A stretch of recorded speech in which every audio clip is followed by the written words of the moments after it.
Channel, and today we are back with a watch along, and it's the Arsenal versus Spurs watch along. It's the North London derby, ladies and gentlemen. It is the North London derby, and it should be a good one. It should be a very good one.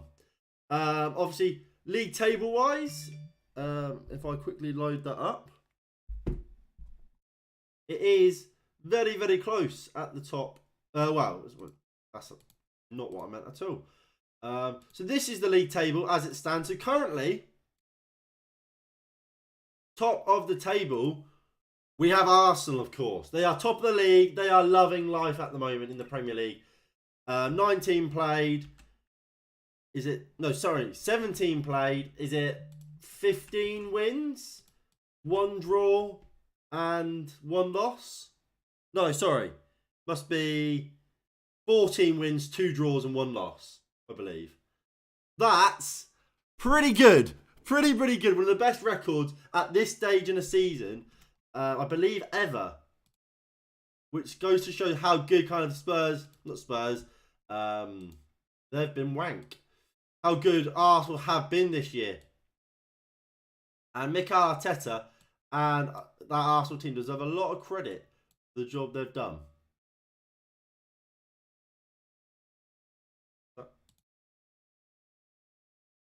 Over that. Hopefully that's all in sync. That's not blur anymore. So Arsenal will come into this game believing and thinking they should get 3 points. You look at Spurs at the moment; they're down in 5th. 18 games played, so they've played an extra game over Arsenal, and yet have 11 less points. Arsenal will be going to this game thinking, we can win this game, and we can win this game comfortably. And that, to me, is exactly how they should be going into this game. Because I truly believe Arsenal will win this game and win it comfortably. I don't rate Spurs whatsoever. I really don't. And I know that's going to annoy some Spurs fans. And if it does, I'm sorry. But it's true. I don't think Spurs are that good. So, sorry, Spurs fans, but that's just the way it is. When we're looking at the lineups for both teams, these are how they look. So, for Arsenal, it is Aaron Ramsdale in goal, Ben White, Saliba, Gabriel Zinchenko as a back four, Partey and Xhaka with Martinelli, Martin Odegaard, Bukayo Saka, and Eddie Nketiah. Essentially, it's the same first 11 that we've seen all season long, apart from obviously with Gabriel Jesus coming out. What's his name's had to come in? Gabriel Jesus comes out. What's his name? And Nketiah comes in. It's that simple. For Spurs, again, it's sort of the same line that we've seen a lot this season. Lloris in goal, Romero, Dyer, and Longley as a back three. We have seen Ben Davies play as kind of that left side centre back in a back three quite a lot this year. We don't see that today. We do see Longley coming in there with Dyer and Romero. Although that being said, we've seen Longley play there quite a lot as well, so it's not a huge surprise. No Ivan Perisic. Ryan Sessegnon starts for Spurs at left wing back, with Matt Doherty at right wing back, with Højbjerg and Papa Sarr getting his first start in a Spurs shirt in the Premier League. Then the front line is Heung-min Son, it's Dejan Kulusevski and Harry Kane. So while it's not a full strength Arsenal Spurs lineup, they are very, very strong. When you're looking at the bench for Spurs, they've got Jesper Bissouma there. They've got Oliver Skipp there, who have played a lot of first team football this year. Well, when we're looking at Skipp, when it comes to Bissouma, obviously a big signing from Brighton this summer, has played him himself has played a lot of first team football for Spurs this year, but he has experience in the Premier League, so it's a big call from Antonio Conte to start Sarr over one of those two, given they have more of that Premier League experience over is he Senegalese international? I want to say Senegalese. I am so smart. When it comes to Arsenal, obviously, this is more or less the team they've played all season long. The only change is obviously Gabriel Jesus is out, so Eddie Nketiah has come in. But apart from for that, I imagine what they've played. How many games have they played? 17. I imagine majority of these players have started 17 games this season for them in the Premier League. Like, this has been their starting 11 from day one. It's the starting 11 I think we all knew they'd play. I certainly said they would. And I actually have proof of that. If I load... Where would it be?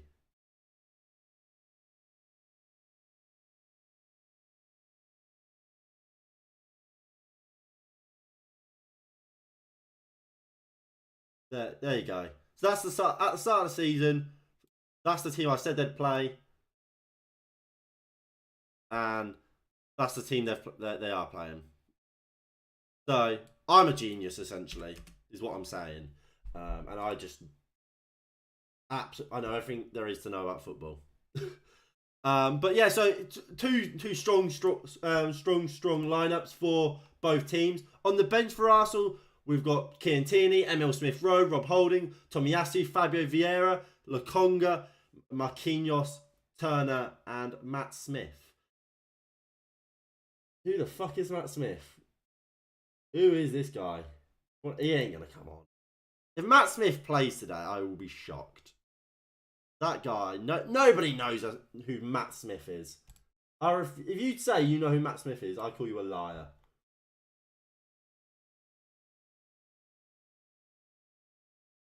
Obviously, in the other games today, we have got a few wins for some kind of the better teams in this league. So Chelsea, they finally won again. They beat Crystal Palace by 1-0. Kai Havertz scoring the goal in that game. A lovely header from a corner. Hakim Ziyech, great delivery. And in terms of the Newcastle-Fulham game, Fulham thought they took a 1-goal lead through Alexander Mitrovic from a penalty. However, that penalty was then later scratched off because when Mitrovic took it, he slipped and kicked the ball off one foot onto the other and then into the back of the net.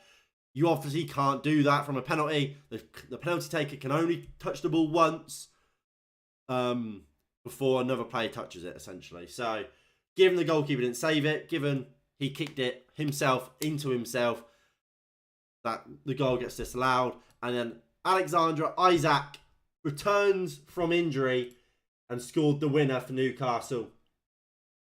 So a big win for Newcastle, which took them back above Manchester United in the Premier League and up to third, 1 point off of Manchester City. However, they have played an extra game. So once Man City and Manchester United have kind of leveled up, which should be by the end of this week, then Manchester United, should we beat Crystal Palace and should Manchester City beat Spurs, then both of those clubs will be 3 points above Newcastle. Well, Man City will be 4 points. Man United will be 3. So it's all close in the Premier League right now. But because of the amount of games some people have played, some people haven't, it's all very little bit misleading.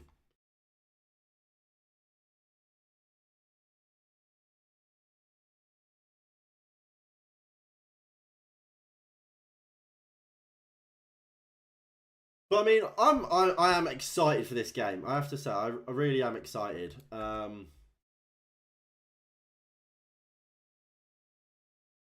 Who do I think will win it? Like I said, I do think it's going to be Arsenal. So I'm going to get the predictions going. So obviously, if you guys want to make your predictions, let me know what you're going to go with in the live chat.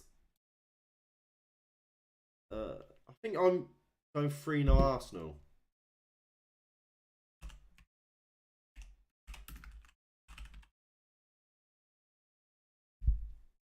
I'll double check if that's what I predicted beforehand, but I'm pretty sure that's right.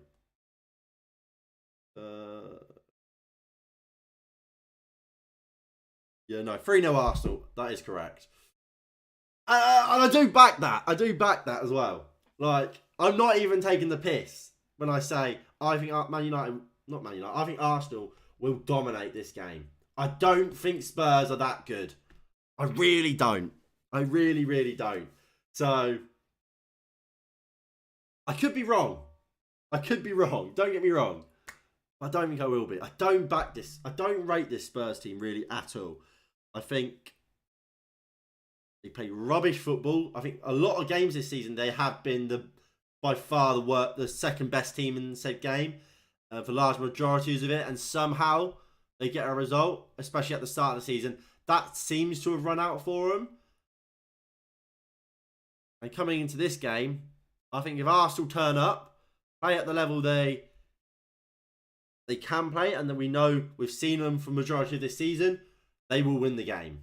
And for me, that's the long and short of it. For me, it's that simple.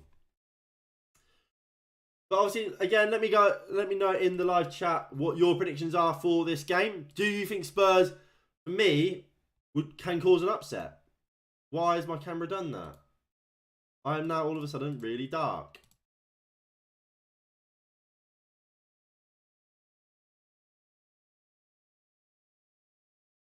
There we go. It sorted itself out. Lovely. So yeah, let me know your predictions in the chat. We can get them written down. But yeah, I mean, it's a big game. It's a big game for both sides. Obviously, it goes without saying it's a big game because it is a North London derby.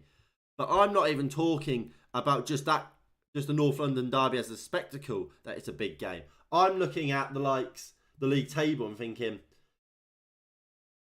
Arsenal, they can go, 8 points clear at the top of the Premier League come essentially the halfway stage of the season. That is massive. Absolutely massive. Spurs, as it stands, are 5 points out of the top 4 with the same amount of games played. With one game less played than Newcastle. So Spurs need to win the game to close that gap up to 2.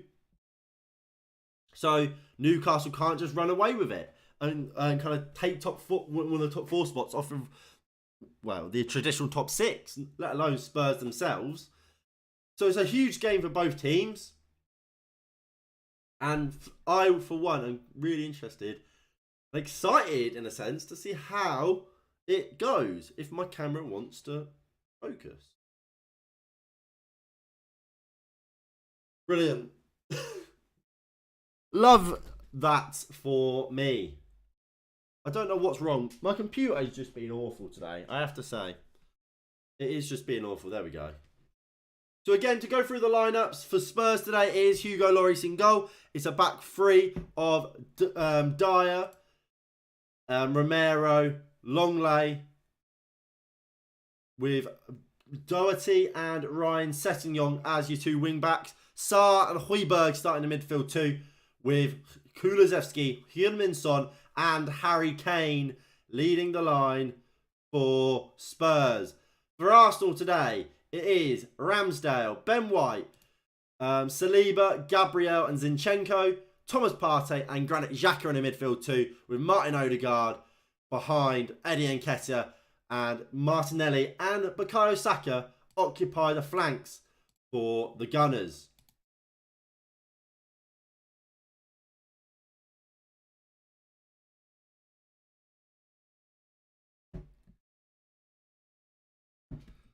Come on then.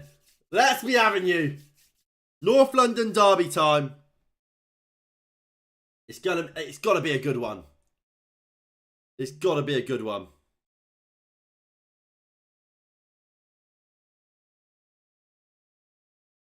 Now again, if you are enjoying the stream, please do hit that like button below and subscribe if you are new and you haven't already. That would be greatly appreciated. And please do share the stream on your socials with your friends and your family. If you are enjoying it, it helps to grow the community, and that is greatly appreciated. And it helps if you subscribe, it gets that ticker right there going up. Lovely to see. If that's not worth subscribing, I don't know what is.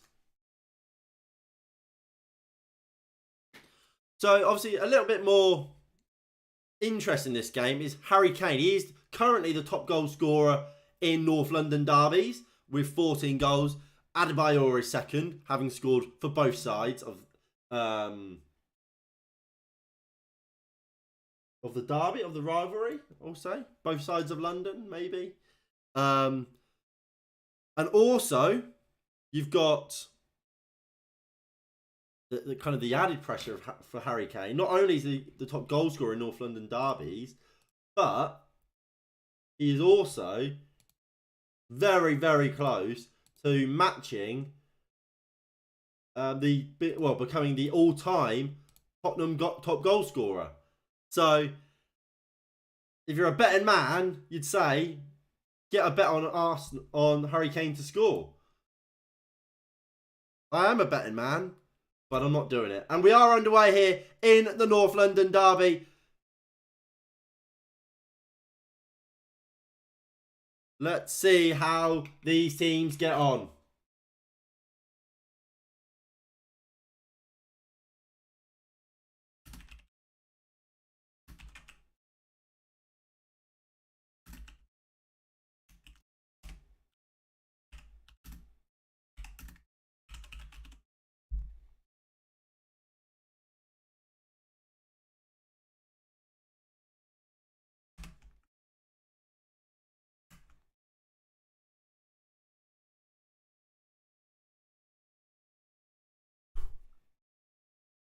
So, is the timer all synced up? We'll quickly sync the timer up. So, if you guys want to watch it in tune as I do, all you have to do is sync your game timer up with mine, which it now is in sync. So, when I see Ryan Sessegnon throw it to Clement Longley, you'll also see that. Just the best way to watch these streams, so I don't ruin it for you guys, and you guys don't get ruined. I don't ruin it for you guys, and you guys don't ruin it for me, essentially. As Ryan Sessegnon has the freedom of the Tottenham Hotspur Stadium down this left-hand side. It's a poor cross, but it's out for a throw-in for Spurs. Good block by Thomas Partey. They go back to Longley, back to Dyer, and it's on the halfway line again. And I really hope Spurs... Well, I know Spurs will. Spurs will try and kill anything from this game. They don't want this. If this becomes a fight and a battle of quality, Arsenal will win it. So for Spurs, they want to make it as dogged as possible.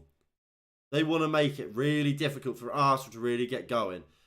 Because, like I say, if they do get going, Arsenal, they will beat them. And they will win this game, for me, comfortably. It's all about how well can Spurs nullify Arsenal. And when they've got the ball, how well can they use it? Here is Zinchenko, fouled by Matt Doherty. I tell you what, I really like Zinchenko. I really like Alexander Zinchenko. I think he's such an underrated player. So often, I think he offers something different. Like as a left back, so good on the ball, so good off the ball. He's great.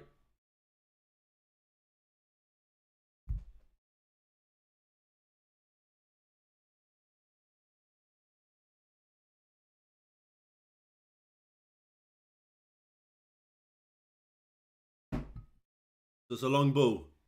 Romero wins it. Harry Kane brings it down into Højbjerg. Højbjerg goes over the top looking for Kulusevski. William Saliba's there and gets it back to Ramsdale. He finds Partey. It's a dodgy pass from Partey there into Saliba, but Arsenal do so well. They make it look so easy as they just pass their way out of any potential danger and trouble. And here is Martin Odegaard into Ben White. White into Bukayo Saka. Saka with it, driving forward. Strong challenge by Longley, but Arsenal pick it back up. Granit Xhaka out wide to Gabriel Martinelli. Martinelli taking on Matt Doherty. Kulusevski's back. Martinelli does get the shot away, but it's blocked by Romero. And now Spurs, they have it. Can Kulusevski get it away? They do, but Arsenal, can they win it back here from Kane? No, Kane does really well. That's a lovely ball out wide to Ryan Sessegnon. And here comes Spurs on the counter-attack. Sessegnon, can he deliver? No, he can't. But Gabriel, that's not great defending for me. And it's out for a throw-in right next to the corner flag on the left-hand side for Spurs. 5 minutes played, and it's a good opening 5 minutes to a game of football, I have to say. It's been a good opening 5 minutes.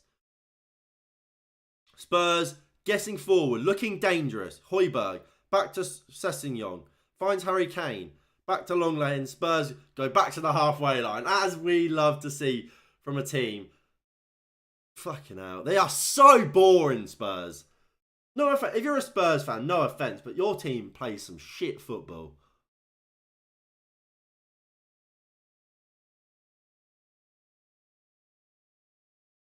But like, I mean, realistically, there, I am being harsh there because like Spurs going back to the halfway line there isn't an issue. It's just the issue. What the problem is I know that's like I know how boring Spurs are. So every time they do something like that, I just think, oh, they're just trying to waste a bit more time or whatever. Rather than like when Man City do it or Man United do it, or even Arsenal in a sense, I can accept it because I'm like, it's building to something. It's not them just being boring. It's not them trying to be defensive. It's they have to do this to get to this. I feel like Spurs don't do it for that. Good morning, mate. I'm drunk. I'm not drunk, but I'm good. You partying hard.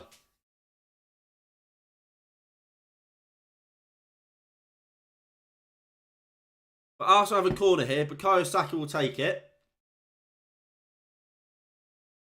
The ball deep to the back post. It's a good ball in. They're battling for it. Spurs do get it clear though, but it's only fallen to Ben White on the edge. Gets it back out to Bukayo Saka. Saka finds Ben White. Great ball from Ben White. Looking for Gabriel. Good defending. Thomas Partey picks it up. Xhaka finds Zinchenko, who just says, calm down, everybody, and brings it down. Just slows the game back down. I think you can really tell Alexander Zinchenko used to play as a midfielder. Hugo Lloris being chased down by Martinelli. Not great there from Lloris. Chance here for Arsenal, surely. And Nketiah must score. Surely. Big save by Hugo Lloris. Xhaka and Nketiah. Surely Arsenal must score. Martin Odegaard just gets completely surrounded. And how have Arsenal not taken the lead there? Huge mistake from Hugo Lloris that really put Spurs in trouble. But he makes up for it with a massive save. Big a chance there for Arsenal. Spurs get away with one.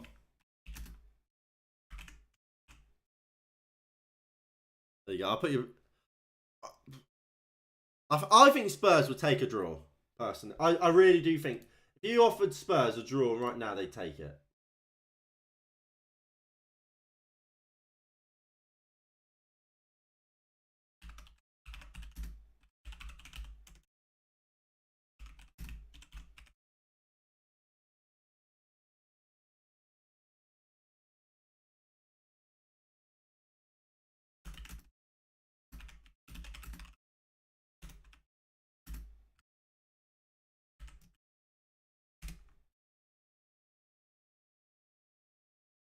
I think Arsenal will be not Arsenal. Spurs will be happy that. Well, they've got to be happy that it's not 1-0 Arsenal already, because that for me Nketiah should score. I have to say, for me Nketiah should score that. That's a huge opportunity in the first 5 minutes of a North London derby. Got to take that for me. But so far, so good for Arsenal. Spurs not so much. They've had their moments. Spurs. They look dangerous or somewhat dangerous when they get forward in the attack. But from what I've seen in the opening just under 10 minutes, Arsenal just looks so much better. Look at them. Here they come again. Martin Odegaard finds Gabriel Martinelli. Zinchenko's down the overlap. Martinelli goes alone.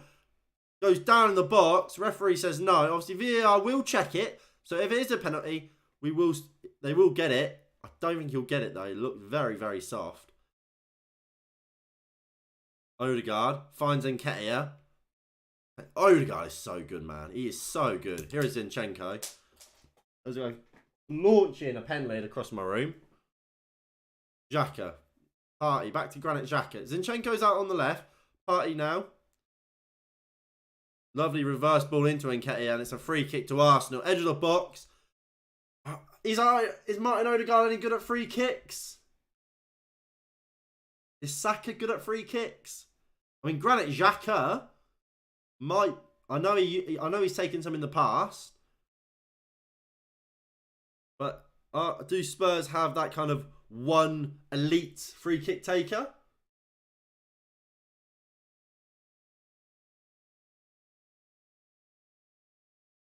It's a bit far out to shoot anyway. So ignore me. Ignore me. If you're going to shoot from here, you need like a Ronaldo, Marcus Rashford knuckleball sort of thing. Unless you're Lionel Messi, you can just whip it top corner like you did against Liverpool in the Champions League. But it will be Odegaard to take it. And I imagine he's going to try and find somebody in the box. It's a difficult situation here because it's too far out to shoot, but it's too central to get a ball into the box. It was a good ball. It's a difficult ball, like I was just saying. It was a decent ball in, but nothing came of it.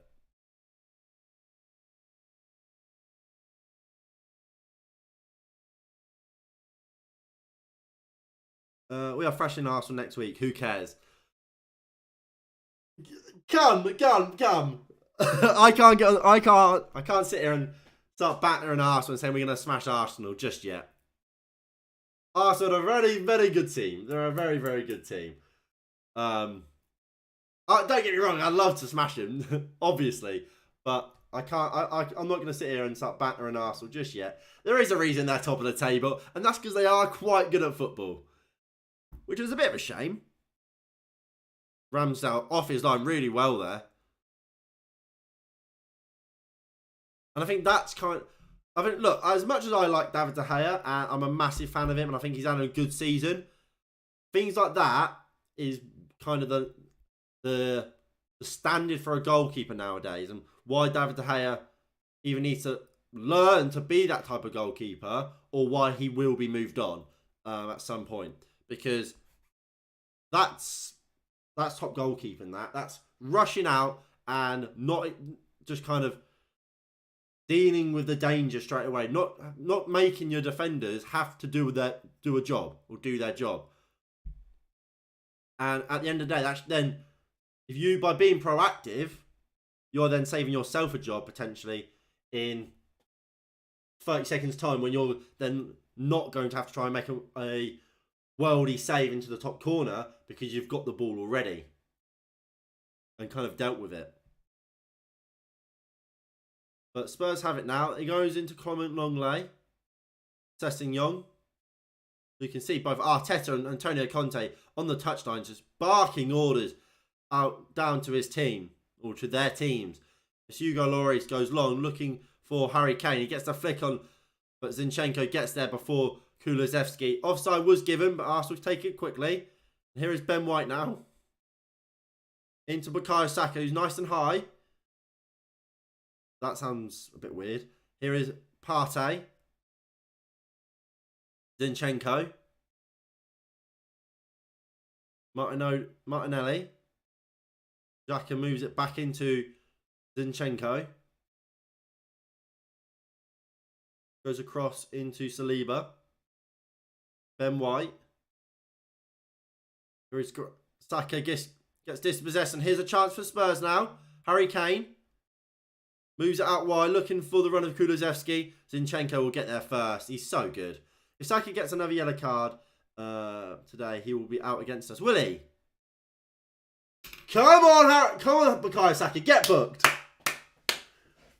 I did not know that. I know for Man United, if Casemiro gets booked against Palace, he misses the Arsenal game. Here comes Bukayo Saka. Up against Sessegnon. Saka gets into the box. That is awful. Hugo Lloris is awful. My God, he is the worst goalkeeper I've ever seen.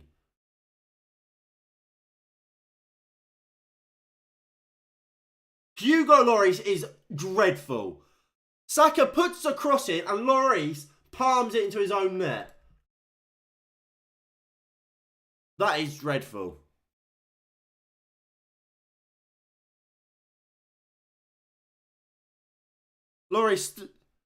Saka stood up Sessegnon, crossed it in, and what is he doing? He flaps at it, Lloris, and pushes it into his own net.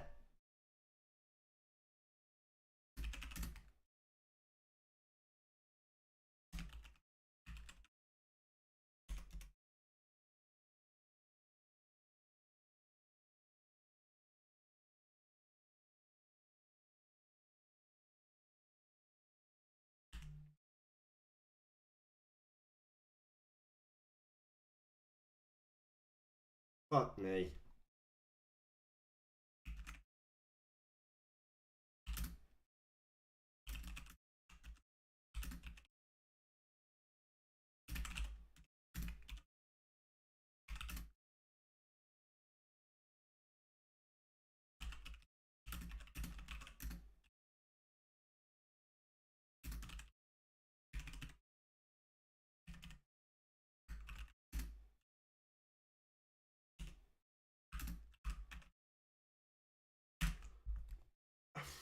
I can't get my head around what's happened. What is he doing? Look, I've said it for so long. Hugo Lloris is awful. He is awful. I do not get why he played for France when they got Mike Moya. How do you pronounce it? Mike Mignon? Is that it? Mignon. Or was he injured, actually? He might have been injured. That might have been why. But Mignon's better than him for France. And I generally think he's one of the most average goalkeepers in the Premier League. Like, I truly, truly believe that.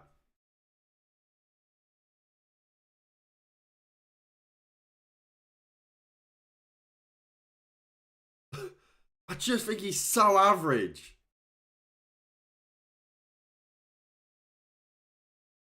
And I don't know why Spurs haven't improved on him. I mean, if we go.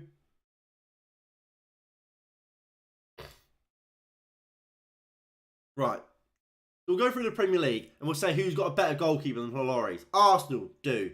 Newcastle. Man City. Oh, chance here for Spurs. That's Sessegnon. Finds Son. Huge save, Aaron Ramsdale. Huge save. And that is the difference. What a save, Ramsdale. Massive save. So, again, going back to the Lloris, who's better than Lloris? Ramsdale's better. Ederson's better. Pope's better. De Gea's better. I wouldn't say Leno is. Sanchez is better. Raya, probably. Alisson, definitely. Mendy, yes. Kepa, I think they're on the same sort of level. Martinez is better. Dean Henderson, I don't think they're far off. Meslier's not. Ward's definitely not. Jose Sarr, I think they're very similar. Bournemouth, Neto isn't. Fabianski or Areola, probably not. Pickford, I think, is on the same sort of level, maybe better. Southampton, not. No. So, there's quite a lot of teams who I believe have a better goalkeeper than Hugo Lloris. And Lloris is meant to be some unbelievable keeper, like best in the world, like one of the best in the league. He's not. He's definitely not.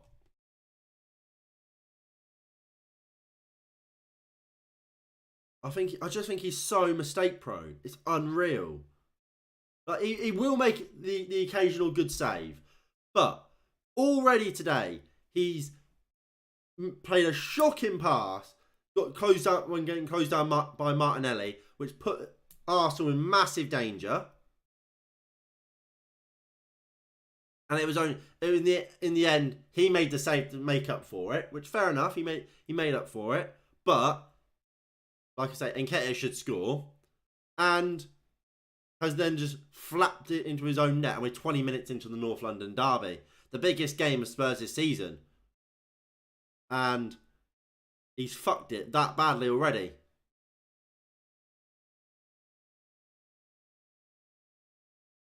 Tell you what, Longlay's getting about there. thrown himself into about 3 or 4 challenges. And here is Nketiah, puts it across. Good defending from, I think that was Eric Dyer. No, sorry, was it Romero? Or was it Doherty maybe? Might have been Doherty. Long time no see, I'm Soccer if you don't remember. GG last night. First goal was controversial. 1-2-1. I agree. No, look, I do remember you, and it has been a long time. So I hope you're well. How are we? Look, obviously we did the watch long yesterday for the Man United game. I don't know how the first goal stands. I saw the goal happen, obviously. That's what a watch along is, and I didn't celebrate it. Really, I was like, Rashford's. It's in the back of the net. I don't think it's going to count. Rashford was offside, and then I was literally going, Rashford's fucked it. Rashford's fucked it. He should have. He's run after it. He's fucked it because he's offside. Then the referee gives it, and I'm like, what the fuck's happened here? There is no doubt that goal should have been disallowed. No doubt.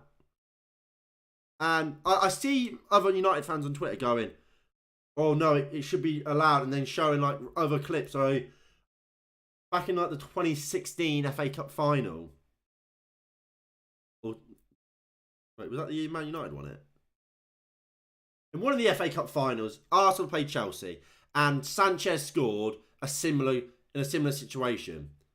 And they're going, oh look, Arsenal scored this ages ago, so it must count. And I'm there like, well, no, because that goal should have been disallowed as well. Rashford was offside and was interfered with play, and for me, that goal should have been disallowed. But it wasn't. So I'm gonna take that. I'm gonna be smug, and I'm gonna say, yeah, we got lucky, but I don't care. We won the game. I don't understand why people are trying to make out as if that should have counted. It shouldn't have. But that's better, if anything, in my opinion. Be smug about it. Be like, oh yeah, we scored a goal that shouldn't have counted. Rub it in. Live in the moment. Do you think we're title contenders?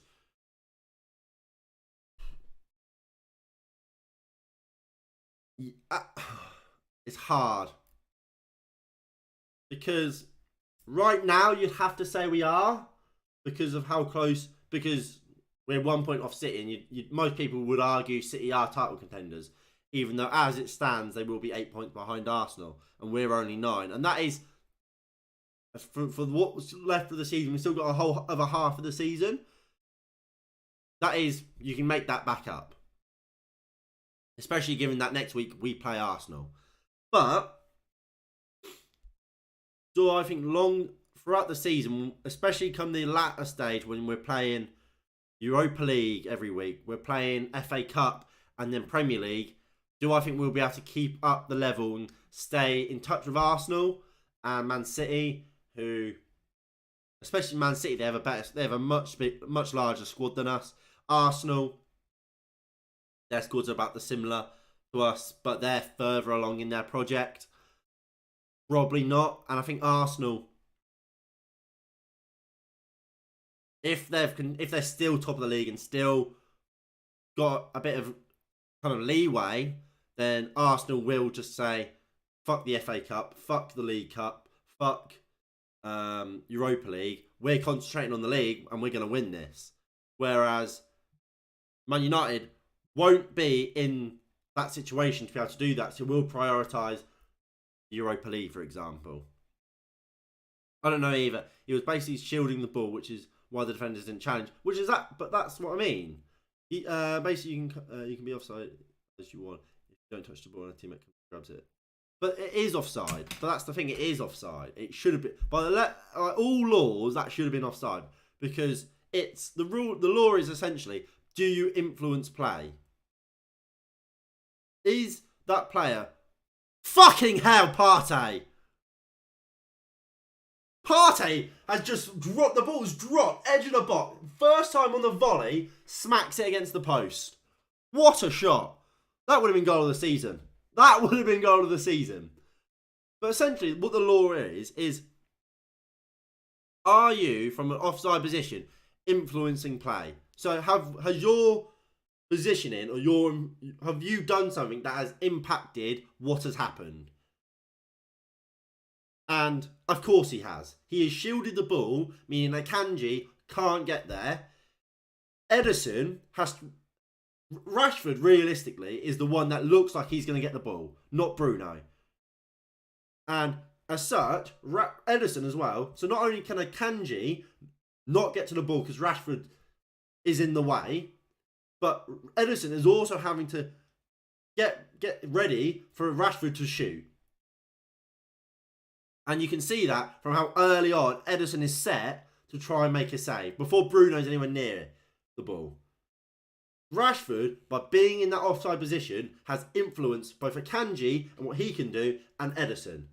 For me, well, by the letter of the law, that is offside. But do I care because it benefited me? No, I don't. That being said, if it happened the other way around, if City scored that, I'd be fuming. I'd be absolutely fuming. Man United, definitely not. If Nuno came and brought plays in January, but Arsenal are very good right now. Is exactly. Right now, you'd have to say we are because how close we are points-wise.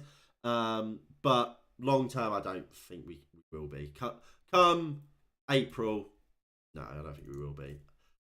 That being said, would I sacrifice potential the Europa League, the FA Cup, the Europa League, the League Cup, sorry, to focus on the Premier League to go and win that? Yes. Let me start that. Let me start showing the other teams again, or the lineups again. If we beat Arsenal, we are the rest. If we beat Arsenal, we are, and the rest of our fixtures. I can't win.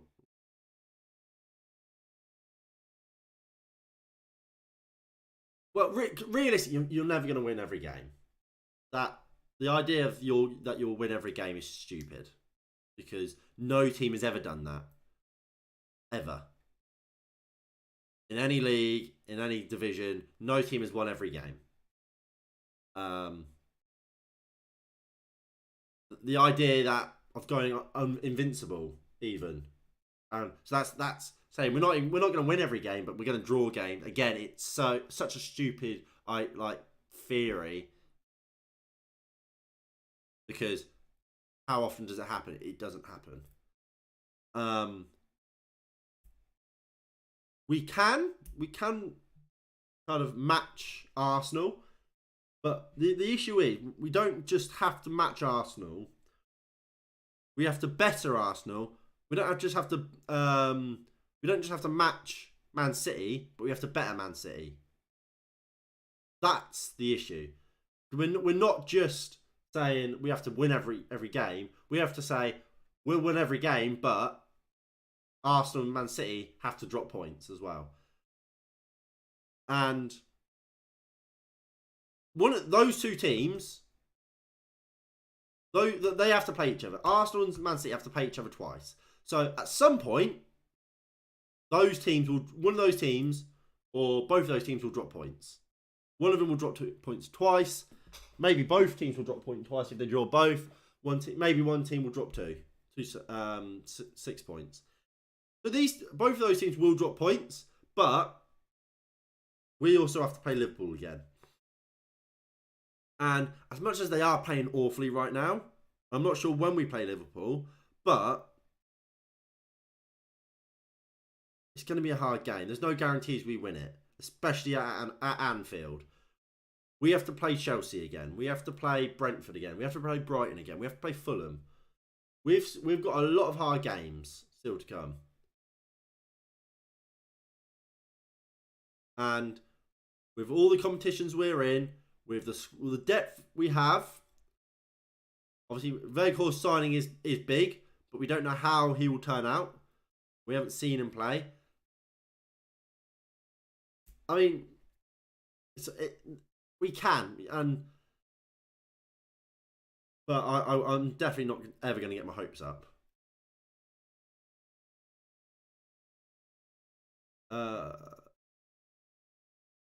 Uh,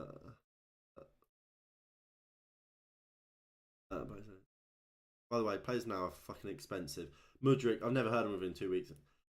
That Mudryk transfer is just fucking bizarre to me. Look, is Mudryk a good player? Almost certainly. I can't say I've watched him, but I have absolutely no doubt he's a good player. I've seen a lot of people that I respect praising him. I mean, Arsenal were massively interested in him, but I think Chelsea getting him is just screams of desperation because the move has been all Arsenal. It's been all Arsenal, all kind of season that Mudryk will join Arsenal. Mudryk will join Arsenal, and it's Arsenal negotiating a fee that is a respectable fee, essentially, saying you're not going to take us for a ride. We have our fee, and we can work together to come to an agreement, but we're not paying that ridiculous €100 million for a player from Ukraine. And I mean, Mudryk's been fucking twerking for the move to Arsenal, liking so much shit, like posting on his Instagram about how much he loves Arsenal, and yet out of nowhere, Chelsea just comes and say, "All right, there's there's the 100 million you want. He's coming to us." Apparently, Chelsea have doubled what Arsenal were willing to give him wage-wise, or something like that as well. Like, it is just, to me, it screams about what Man United did a few years ago with Harry Maguire and Alexis Sanchez. Man City wanted them. Man United just said, "We'll pay more." Trying to, almost as if you're getting one up on your rival. So Chelsea's getting one up on Arsenal, but you've spent €100 million on a player from Ukraine who's scored about 8 career goals. You've given him so much money, like a massive pay increase, and he's on an 8-year contract, was like 7.5-year contract. So if that doesn't go well, you're fucked, because you've spent so much on him, so you're not going to recoup majority of that money. He's on such a long contract that, should it not go well, who the fuck's going to buy him? Because he's on massive money and he has no reason to leave. And Chelsea can't just say, "Right, we're going to terminate your contract," because that's going to cost them so much money, because they're going to have to pay the rest of it off. And I mean, 8 years is a lot.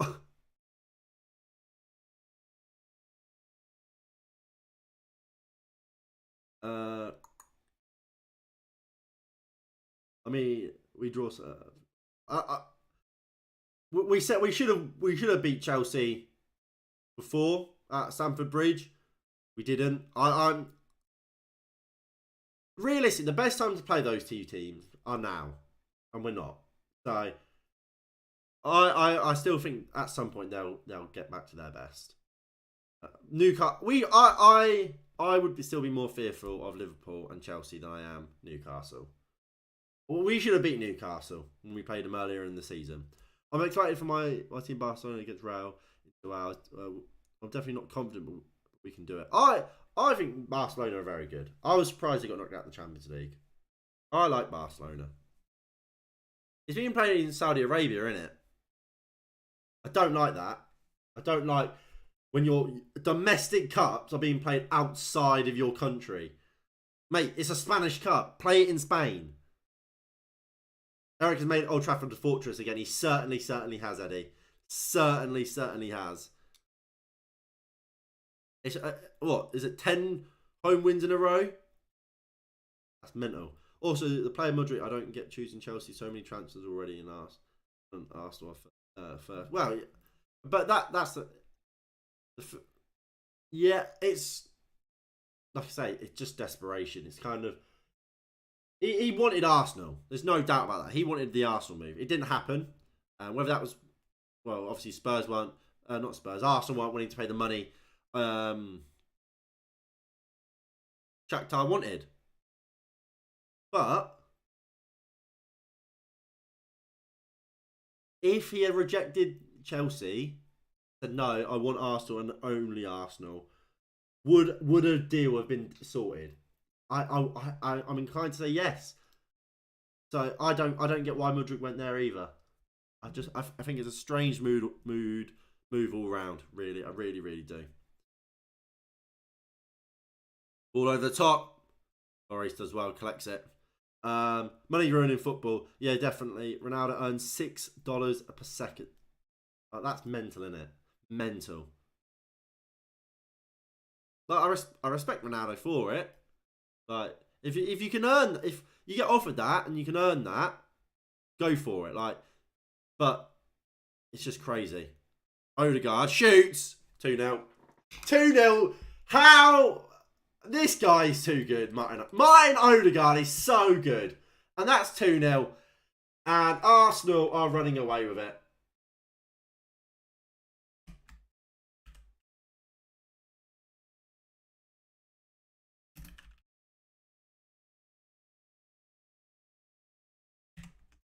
And I told you, this game was going to be a whitewash. Arsenal were going to batter them. And that's exactly what's happening. Arsenal are battering them. Spurs aren't in this game at all.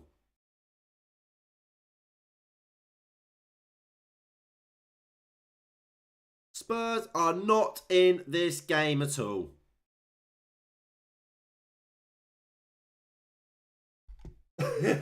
It's fucking 2-0. It's 2-0, 36 minute played in Spurs' biggest game of the season. And could there be discussion? It's a great strike by Odegaard, don't get me wrong. Should Thingy save it? Should Lloris save it? I'll leave that up to you guys. But I've got Martin Odegaard in my fantasy team. So, come on. Did Odegaard cost that much? I thought Martin Odegaard cost like 40.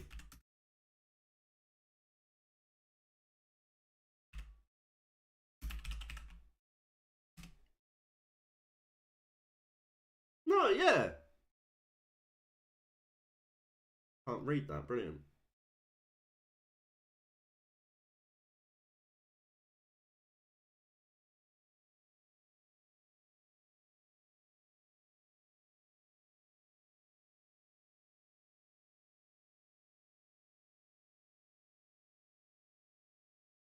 There you go.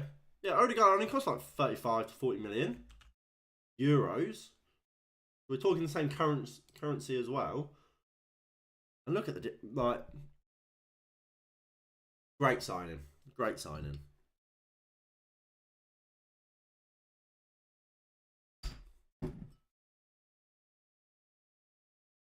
Mudryk, Lloris should probably have been closer to it. But how big of a gap do you want between Odegaard and the defence? Well, that's boring defensive Chelsea. Spurs, sorry. That's Spurs for you. Right, only 35. I said no. I went for that. No, yeah. He doesn't. He didn't go for much at all. I mean, to be fair, technically they may have paid a little bit more because obviously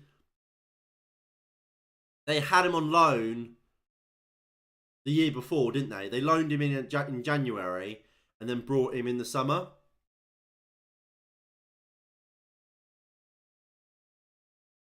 So theoretically, Arsenal could have paid, let's say, a £10 million loan fee, like Chelsea have this year for Felix, and then had an option to buy for 35 to 40 million.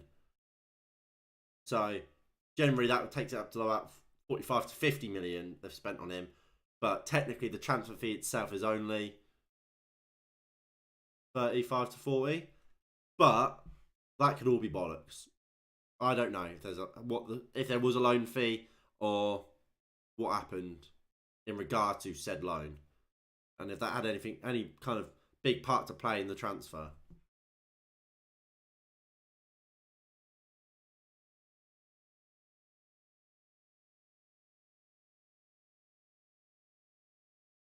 Also, I didn't think Zinchenko would be this good at Arsenal. That deal was a game changer. Like I say, Zinchenko's quality. Zinchenko is quality. Like I knew as soon as he signed for Arsenal, he'd be their first choice left back. Because I've always said I don't think Tierney's that good. I've always thought Tierney was overrated. But I think Zinchenko, he's very so press proof. You can tell he was a midfielder as well, and I mean that in the nicest way possible. The way he inverts, the way he picks up positions where his teammates can constantly find him. He's always picking the right pass. He's so comfortable on the ball, and he's just so intelligent as well. He's so good, and I think he's just the perfect kind of player for that role in an Arsenal team, in a Man City team. And I get why City had to sell him, because obviously Cancelo played at left back, and Cancelo is better than Zinchenko. But no, if I was City, I'd be doing everything I could to make Zinchenko happy as a bench player. I really, really would have.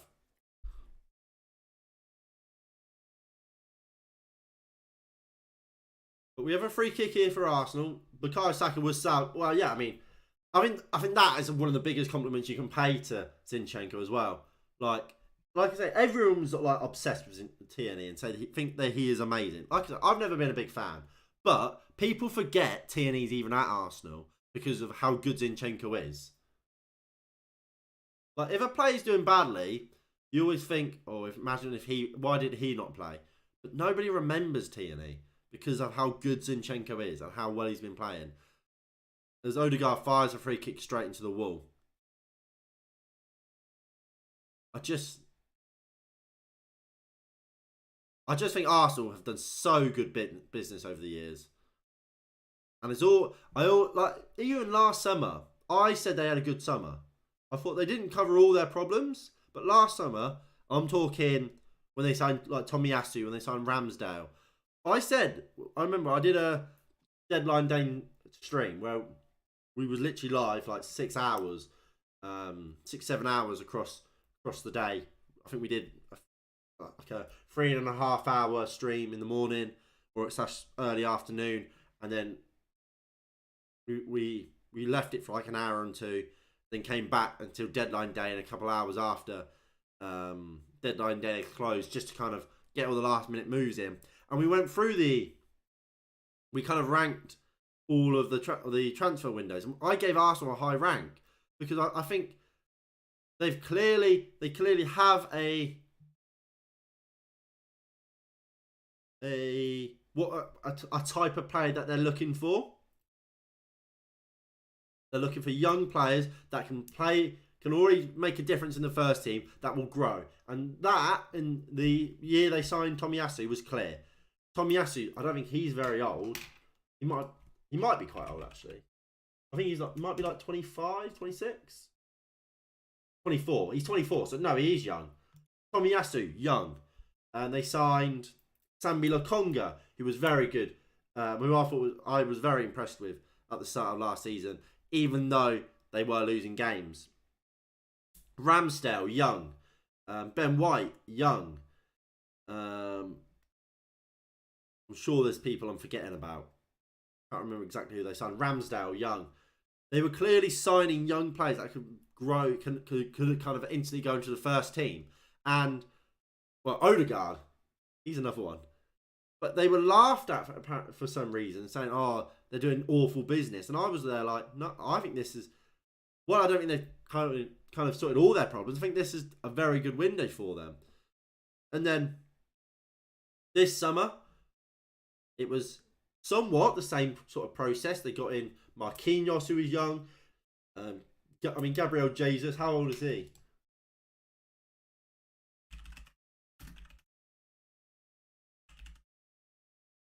$25, so he's not old, but him and Zinchenko, they're like experienced. They're not old, but they're not young. 25 and 26. They're not old, but they're not young. Kind of established players in the Premier League that can join this young group of players.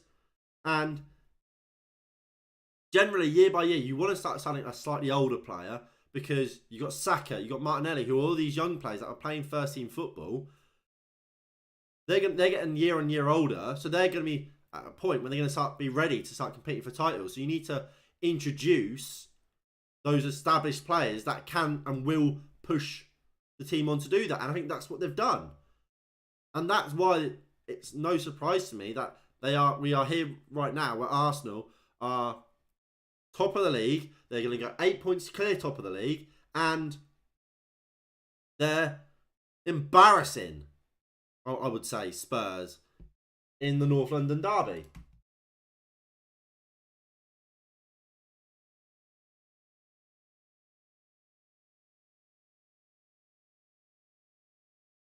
I mean, yeah.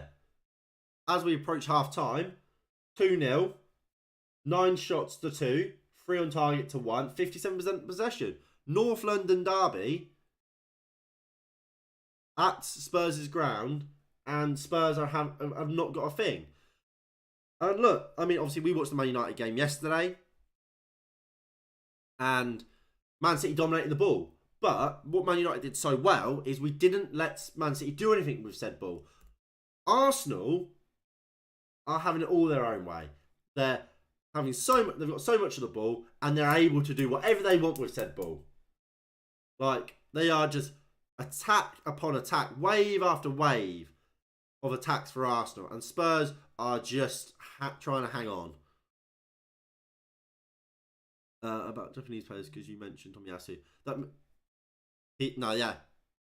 Massive player, Mitoma. I don't know where he's come from. No idea where he's come from. But, yeah, he looks absolutely fantastic. I agree. Absolutely fantastic. And, look, Trossard, who was almost undroppable, it felt, at Brighton. They don't need him, because they've got this lad. I've been very, very impressed with Mitoma. Very, very impressed. But here comes Spurs. Højbjerg delivers. Kane with a big header. Ramsdale with an even bigger save. What a chance there for Spurs. Harry Kane denied by Aaron Ramsdale. And we'll see it here again. There's a great ball in from Højbjerg. Great run from Kane.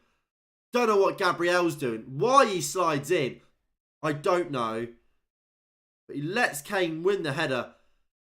And it's a big save by Aaron Ramsdale. And it is a corner now for Spurs. Delivered.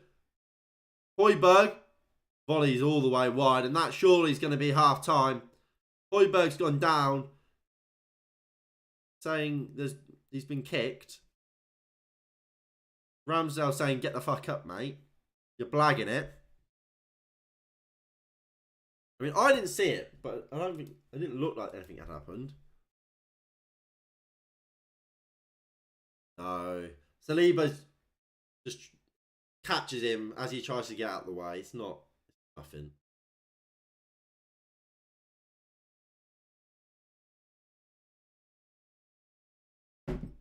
And there's half time. So half time here at the Tottenham Hotspur Stadium in the North London derby. It is Tottenham Hotspur 0, Arsenal 2.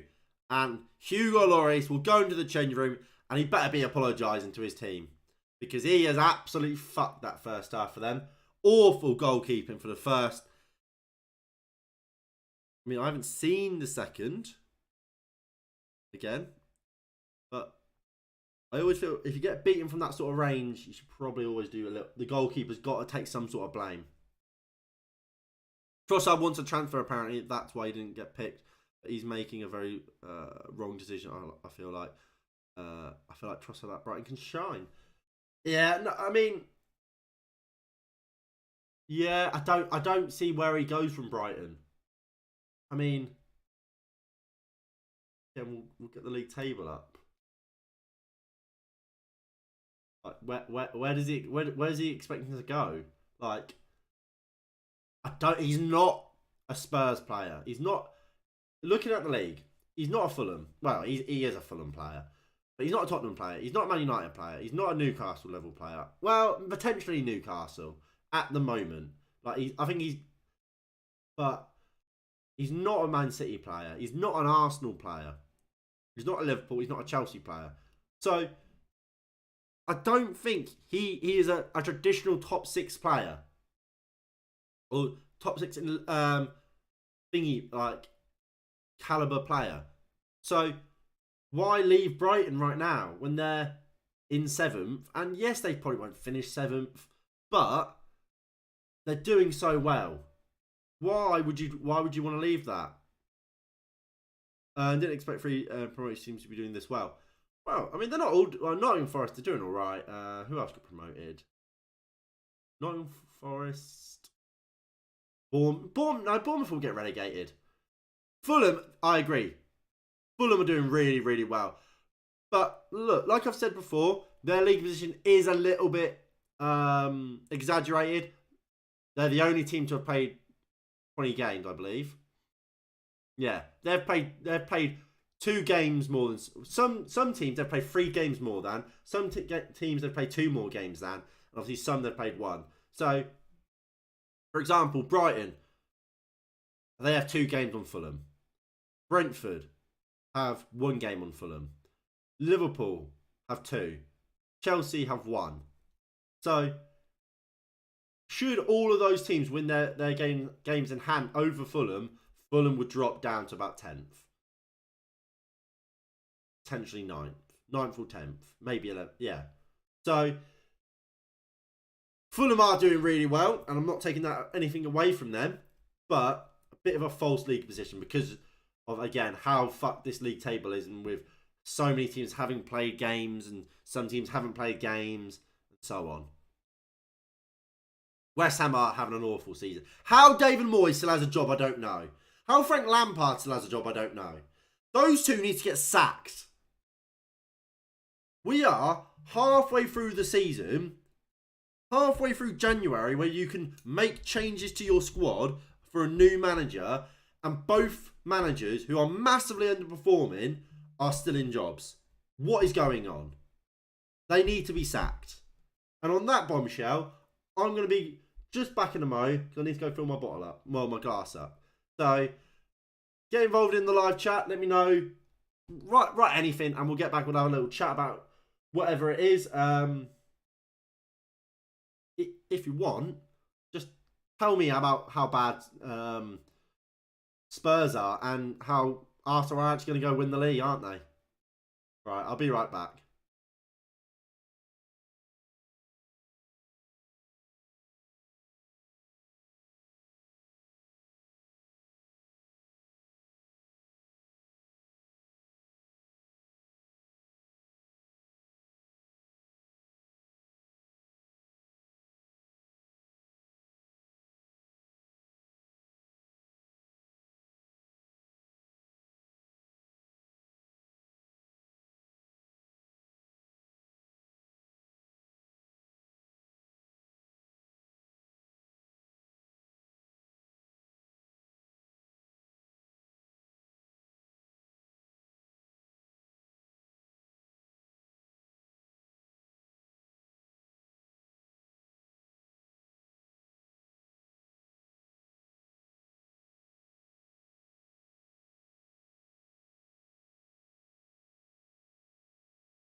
Da, da, da, da, da.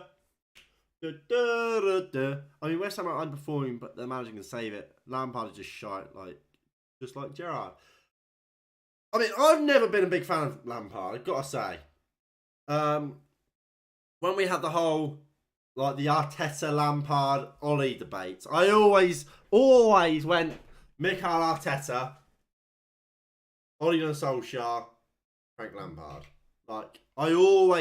I never particularly liked Lampard. I thought at Derby, he matched what the previous manager did. I can't think of what his name is. But he matched what they did the previous season. Yet they had Fikayo Tomori, they had Harry Wilson, they had Mason Mount, who Tomori and Mason Mount, when the next year were starting for Chelsea.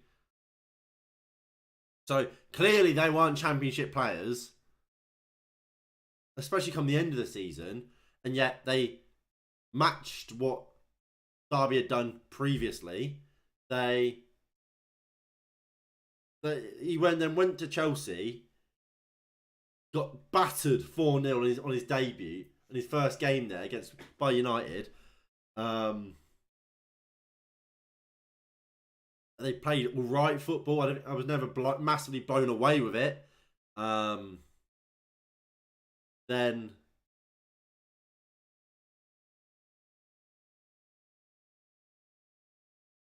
he got sacked, didn't he? Put so much money on crap. Got sacked. I mean, there was a period of time where he was going to go to Norwich before Dean Smith went there. And I was when all them rumours were coming out, I thought it was a bizarre move for Lampard. Not because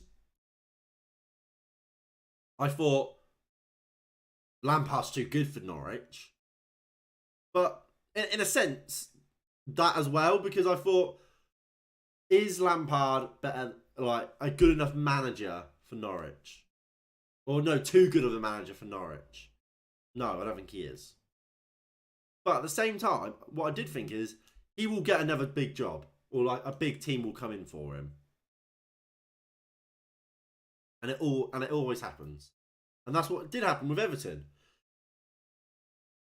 They were lucky to stay up last year, and they're in a relegation battle again this year, and they shouldn't be. So I don't know how Lampard's in a job. I mean, David Moyes, I think, needs to be sacked as well. I liken David Moyes to what always used to be said about what I used to say about Pogba in comparison to Bruno. So for me, there's two types of player and manager in football. Well, obviously there's some players that are both, but I guess there's three then. So there's a ceiling raiser, there's a floor raiser, and then there's both. A floor raiser will be a guy that will take you from kind of here and will lift you up and get you.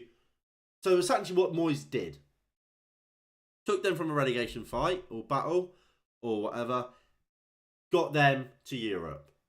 But that is all he can do. He will never be able to be the one to give you that next step. He will never be the person that will be able to transition you into playing unbelievable football. Will never be able to kind of take you to that next step. He will get you to where you got West Ham, but when you try to evolve from that, he can't do that.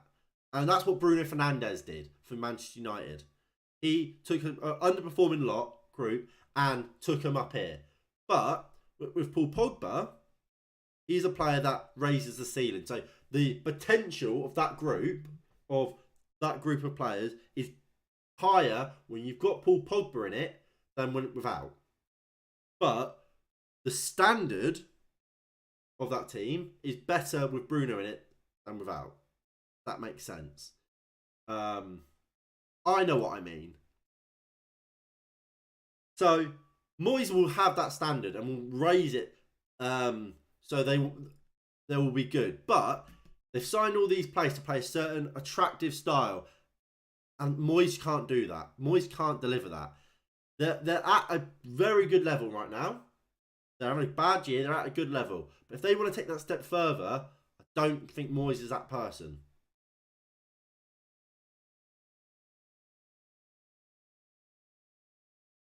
And it's the same reason why I think Moyes failed at Man United, because he can get you to a level, but not the level required. Same reason why he's kind of failed. I think he's failing now. I just don't think he's good enough of a coach to take them to that next step. So even if they are failing now, and even if he does pick it up, to get to where they want to be, I don't think Moyes is good enough. Supposedly the replacement for Lamps is Rooney, so you pick your poison. I mean, I strange choice as well. I mean, there's what about Wayne Rooney says he's going to be able to save them. I mean, he did a fairly good job at Derby by all accounts, keeping them up, and then obviously he nearly kept them up even with the transfer embargo, with the point deductions and so on. But is Rooney good enough? Probably not. I mean, he's gone to DC. I don't know how well he's getting on at DC. I don't know how good DC are. Like, they could have been dreadful beforehand and they're better now, but obviously he's not a miracle worker. But I mean, from whenever I've spoken about Rooney before in the past, and I've gone, oh, I wonder how we getting on. DC are never doing great. So I don't think Rooney's the right guy.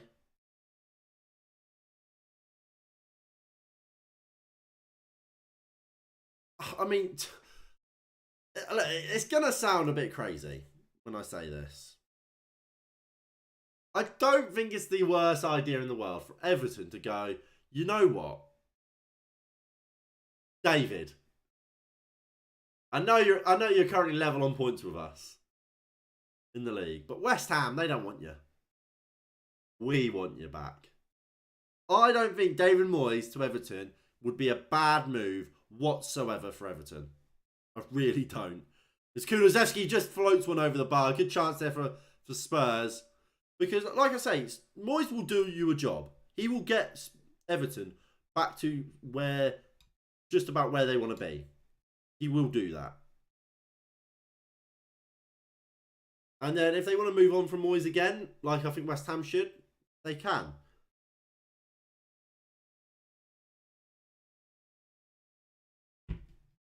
But at the moment, I think that's what they need. They need a floor raiser, and I think that's what Moyes is. And I mean, if it weren't for Rafa's awful period at Everton and Rafa's dreadful connection with Liverpool, I wouldn't have said Rafa Benitez would have been a bad option.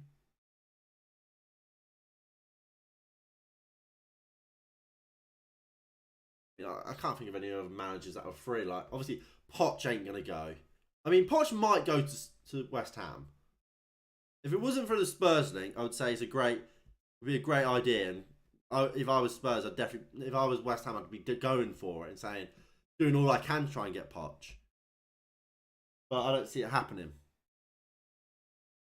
because of the Spurs links. As Spurs, can they get on a counter attack here? No, Saliba does well. Just gives it back to Ramsdale. Ramsdale goes out wide looking for Zinchenko. Wins it. Martinelli brings it down but loses it. Lovely spin by Kulusevski. Finds Harry Kane. Good touch. Good save by Hugo Lloris.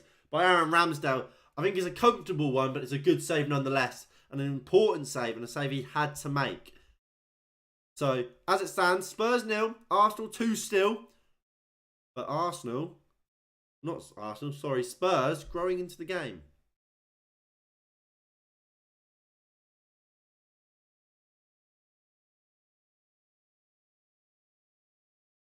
Ball comes in from the corner, well dealt with by Arsenal on the first ball. Can they get it away, or can Spurs keep it up? No, they can't. Cleared. Don't know why people didn't want Unai. Good evening, Merchant, but he has been consistent. Unai Emery's a very good manager. Again, I don't think he's, and I think we saw it at PSG. I think he's a floor raiser, not a ceiling raiser.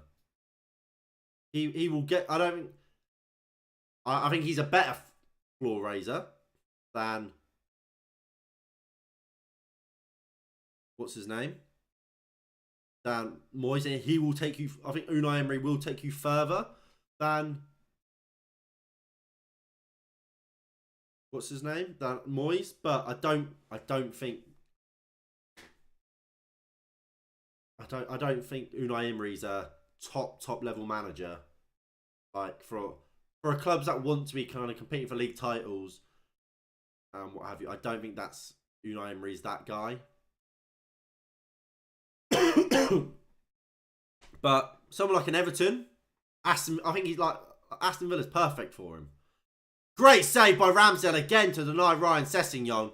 Spurs are playing fantastically in this second half, by the way. Miles better. But yeah, no, I think he's a good manager, Unai Emery.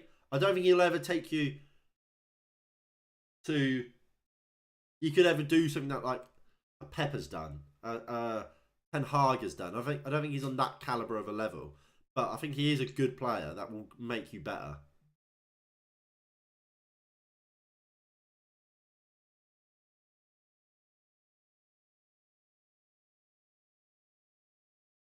Kulusevski finds Doherty, puts the ball into the box. Well cleared by Thomas Partey. Spurs really piling the pressure on. For the first time, it feels like all game. Højbjerg delivers again. Harry Kane's at that back stick. Ramsdale easily has it in his hands. And that good goalkeeping there from Aaron Ramsdale. Collapses on the ball. Just says, no, let's just calm it down. Slow the game down. Slow the pace of the game down as well. Oh, Ben White's a shithouse. I've just seen Ben White, as Sessegnon goes to shoot, he just screams in Sessegnon's face.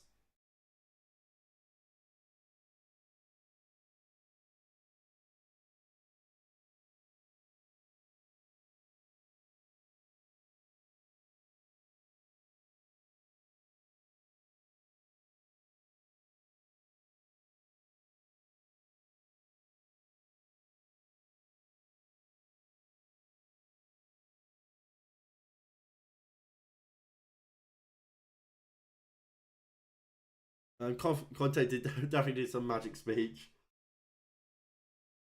Well, I mean, Arsenal have a free kick here. Martin Odegaard is standing over it. Can they get a good ball into the box? Odegaard takes it. No, he absolutely can't. He absolutely cannot get a good ball into the box. Anyway, if you guys are enjoying the stream, please do hit that like button below and subscribe if you are new and you haven't already. That would be greatly appreciated.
Barcelona lineups out for their game later on. So it's 10 to Stegen, Araujo, Koundé, Christensen, and Balde. So I imagine that's Koundé at right back, Araujo, Christensen at centre back, Balde at left back, Busquets, Pedri, and Frankie de Jong in midfield three, with Lewandowski, Ousmane Dembele, and Gavi as a front three. So it's a strong lineup. Strong lineup.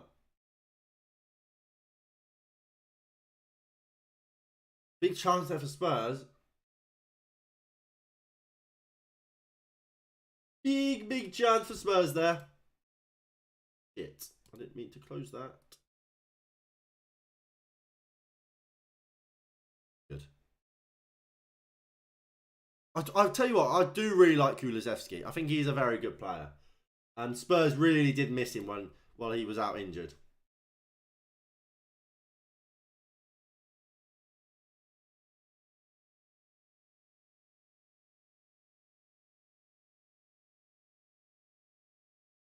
No changes as of yet from either side.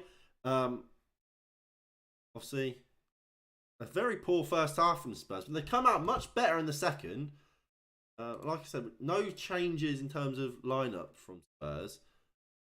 Just they've decided they actually want to play well for once. But look, that's nothing new from Spurs. And I think that's one of Spurs' big problems. So often in games this season, they've been awful for the first half.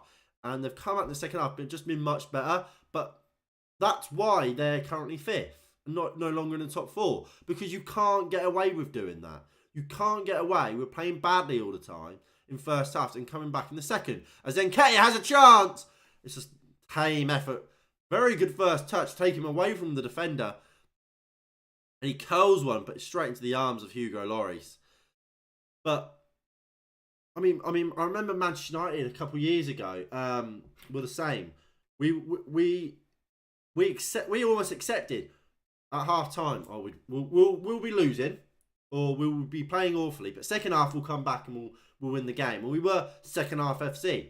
Well, no, it would have been 2 years ago when we lost in the Europa League final to Villarreal. Because I and so many other people said it. There is no way that could have continued. We were awful for majority of first halves in that season. And we would come out in the second half and we would win the game. But I said all the time, yeah, we've won the game and that's the most important thing. But we play like that every week. Eventually, our luck will run out. That season, you could say it ran out in the Europa League final. But generally, our luck didn't run out that season. Our luck ran out the following season, though. So last season, when we saw, obviously, Ollie got sacked. A lot of first half was still rubbish. I remember Watford, when we played Watford, and we lost like 4-1, 5-1, was it? Awful first half. Second half, we couldn't come back. Because and that's kind of what I feel like's happened to Spurs. And like I say, you can't keep playing like that and expecting to continue to do well. It's not going to happen. It's just not. It's not possible. You can't play badly every first half and expect to win the games. And I mean that's what's happening to Spurs. They're 2-0 down. They've gone up a level and they are playing much better. I still think Arsenal are better than them, but they are playing better. But they're 2-0 down now against top of the league. Like, in a sense, the game's already gone.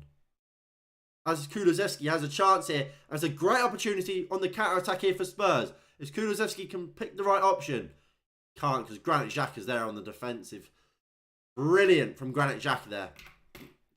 Tell you what, Xhaka's... The redemption arc of Granit Xhaka isn't spoken about enough. He has been absolutely fantastic again this season. And today.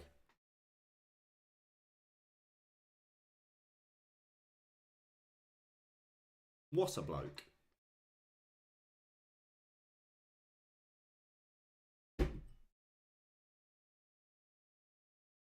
Kane. Out to Kulusevski. On Son. Back to Kulusevski. Dinks it in. Sessegnon. Poor volley. Doherty's kept it in though, but Martinelli's won it. And here he is for Arsenal. Goes down the line looking for the run of Eddie Nketiah. Dives across and sees it out for a throw-in.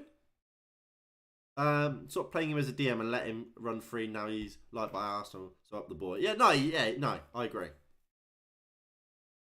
I mean, I can't do it with the Arsenal players, but we'll bring it over. We'll take it to the United players. So for essentially what Granit Xhaka is, he's exactly what Eriksen is for us. So Thomas Partey's Casemiro. Casemiro will sit in, or Partey will sit in. Xhaka will get forward into the left half space, and Odegaard will drift out to the right half space. Well, you've got your wingers out wide, and you've got Zinchenko and Ben White will come in. Obviously, at times they will overlap, and like positionally, they're not. It will be fluid. So you can see there Ben White right now making that run back out wide because he's come central. Zinchenko right now, look at him. He's essentially where you'd expect kind of Xhaka to be, because positionally they're so fluid. But Xhaka, yeah, as you say, Xhaka is now able to get forward and get into these spaces and be the attacking player we know he's capable of being. Whereas in years gone by, he's been the one doing that Partey role, which he's just not good enough to do. Like, and I don't mean that in a bad way, but he's just not that player. Like he's got some of the qualities that you need to be able to do that, and that's why he has been used to do that role. But he's not that type of player, and he's not good enough to do that role on his own. And I think that's why his new role suits him so well, because he is able to get forward, he's able to support the attack and be creative and be dangerous, but as I say, he has got some of the qualities that you want in that sort of player, in the Partey play, role, in the number 6 position. So, because he's kind of playing as that box-to-box, he will also help out defensively and use those qualities that he has, but he's not the sole one. He's not the one they're relying on to do so. As Doherty picks it up, Kulusevski's gone down, holding the back of his head. Never a good sign. Hope he's all right.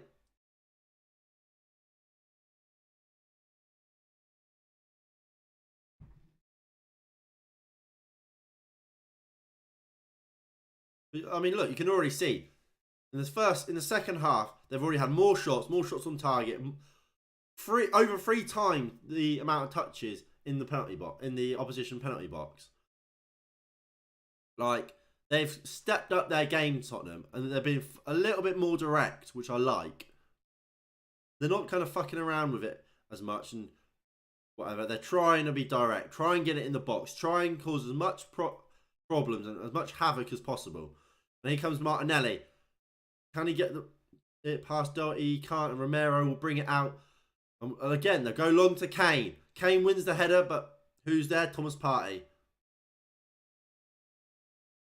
Honestly, look, like I said, I don't know much about Mudryk. And I won't pretend I know loads. From what I can tell, he's a good player.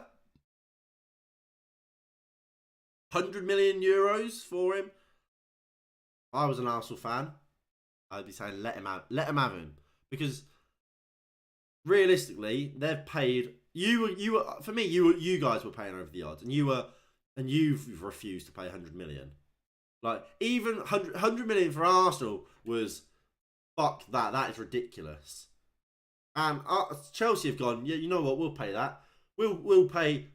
I saw like double the wages Arsenal were willing to pay. Mudryk wanting to sign for Arsenal. He made that so clear. All the twerking he was doing for Arsenal on his Instagram. So, all the Arteta's such a good manager. 2 great managers. With a picture of Arteta and the Brighton manager De Zerbi. Posted on his Instagram him watching a video of Mudryk like in an Arsenal shirt. He was twerking for Arsenal so bad. The only thing he didn't say is, Arsenal, sign me, please. But Chelsea overpaid. Chelsea's got in for it. And I'm sure it's going to be a good signing. But like I said earlier, it stinks of desperation from Chelsea to say, fucking hell, we're in danger. We don't want the team top of the league, who are one of our biggest rivals, having this guy. Right, we'll just buy him. We'll pay whatever it takes, we'll buy him. The same way Man United did with Alexis Sanchez. Same way we did it with Harry Maguire. We paid over the odds for a player I'm sure we wanted, but a lot of it was down to we didn't want City to have him. And Chelsea, they probably would have wanted Mudryk because he looks like a good player. But if Arsenal weren't in for Mudryk, would Chelsea have signed Mudryk? I don't think so. Especially for the money that they did. And now, look, what makes it worse, I think, that deal. And look, again, I was speaking about it earlier, so I'm kind of re-going over the same old point. But like, apparently he signed like a 7.5-year contract. This guy has only ever played in Ukraine, for Shakhtar. Fred, by the way, looked a world beater. Looked amazing in Shakhtar Donetsk. He's not a world beater. He's a good player, Fred. He played really well against Man City and particularly De Bruyne yesterday. But he's not a world beater. He's not. And Chelsea have signed this guy for 100 million euros. He's on massive wages and on a 7.5-year contract. If this doesn't go well, what's going to happen? Because they can't sell him on. You can't sell on a player that you've just spent 100 million euros on however many wages when they're on a 7-year contract. Who's going to come in for him if he doesn't do well? And second of all, you can't release him because them wages will be unreal, unbelievably high to pay him off, to get rid of him. I just think it's a stupid move. Look, he's a good player. From what I can tell, he's a good player, and chances are he will do well at Chelsea. But it's such a risk, and it just stinks of desperation for me. For me, are you telling me there's no other player in world football that you could have got for less than 100 million euros that would have done the job? If you tell me that, I'll call you a liar. Todd Bowley loves his 7 years. He's American sportsman, and 5 years is the max over there, apart from for baseball.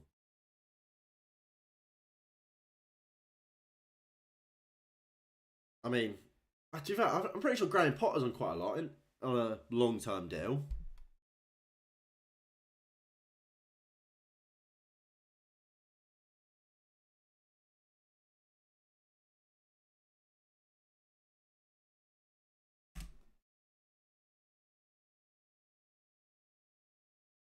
Here comes Arsenal. Granit Xhaka finds Nketiah, and surely this is 3-0.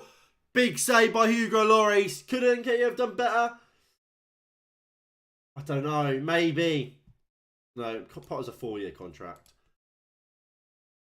I don't know. I feel like he could have done better there. I might be being harsh.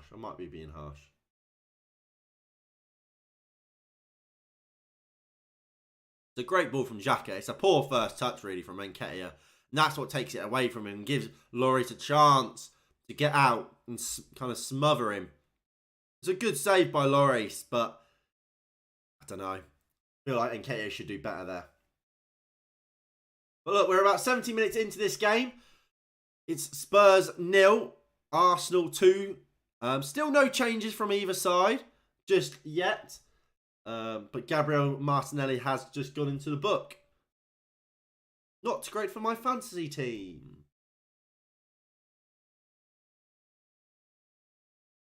Nketiah gives chase, but Eric Dyer does well and sees it back to Hugo Lloris. And it's Richarlison coming on. The first change of the game will be Richarlison. I wonder who that will be for.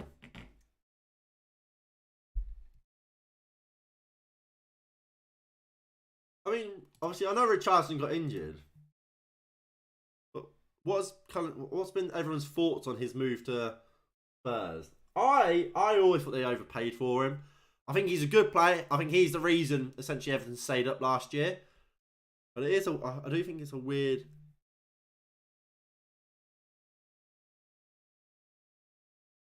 move. Overpay, definitely. Matt Doherty's coming off for him. So I think that will mean, personally, Kulusevski's going to go at wing back. And Richarlison will go right wing.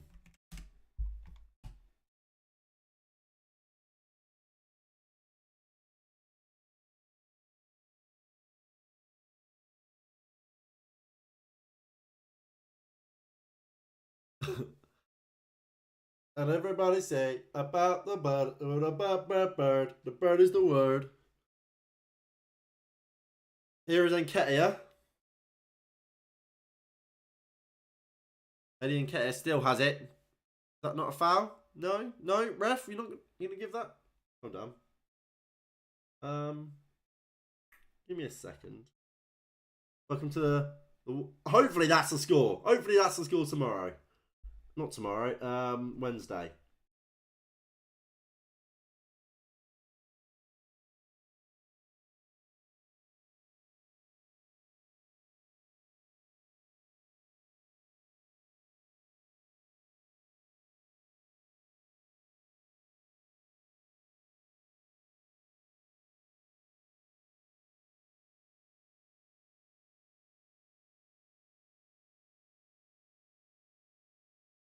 I'm not happy. Ben White's just been assaulted. The die's been booked as well. By the looks of it, it might actually be Son off the right, Richarlison off the left. I won't change it just yet. But Richarlison was getting into a little kerfuffle on the left-hand side here. Saka has it. Goes into Martin Odegaard. Saka. Odegaard again. Back to Saka. Back to Odegaard. They're just taking the piss, these two. They're just taking the piss. Xhaka. Lovely ball out to Martinelli. Good tackle from Kulusevski.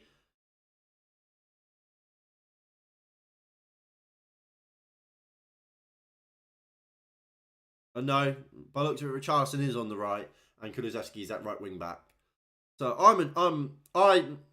just call me Antonio Conte. Essentially, I know what's going on. Coleman Longley now goes into the book. A lot of yellow cards for Spurs here. A lot of yellow cards here. So that's Romero, Longley, Sessegnon, and Sarr, all with yellows so far for Spurs. You're pretty much their whole back line. We're just a Kulusevski and a Dyer yellow card away from it. Long ball from Lloris. Saliba won the first ball, but Richarlison's in here. Gabriel does well, and Ben White comes away with it and dinks it down the line and finds Eddie Nketiah, who was offside, so it won't count. As if there was something for it to count. I'm so unmotivated by Spurs. Like this Spurs team just don't move me. Ball comes into the back stick from Kulusevski, and it's all the way to the fans. Confirm FSS to PSG. Leo Messi to hand over the GOAT title. You said it, bro. You said it. We are seeing more changes now. Ivan Perisic.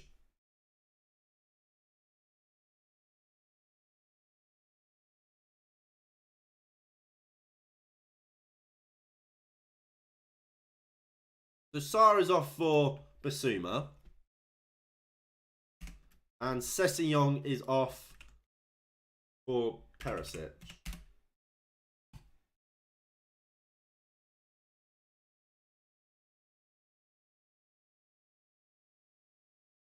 What the fuck is this? So, it could just be the same, because theoretically they could just be straight swaps. But the way Perisic was kind of looked like he was trying to say for something. No, it's for attackers. What the fuck is this? They've gone to a back four. This is a 4-2-4. This is a 4-2-4.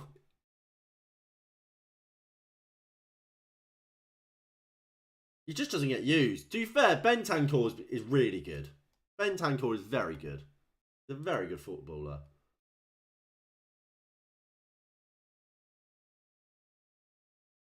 But yeah, no. They've gone 4-2-4. They're really going for it, Spurs.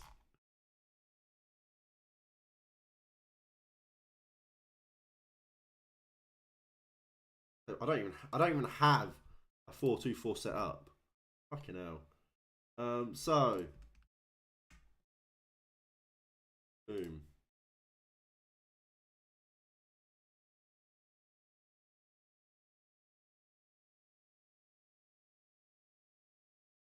Here comes Arsenal, Martin Odegaard. Dancing. Free kick. Edge of the box.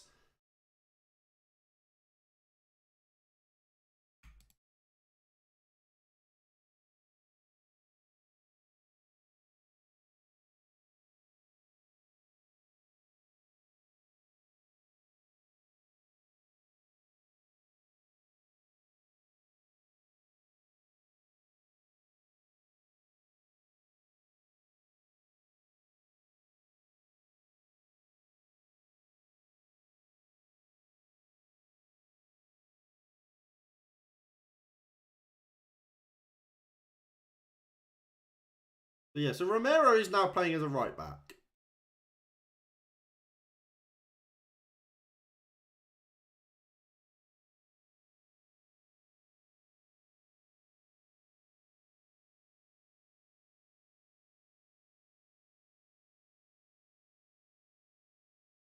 Yeah.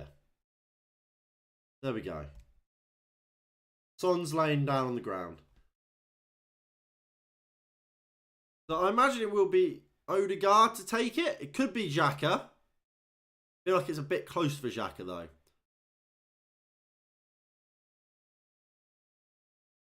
feel like this is Martin Odegaard territory.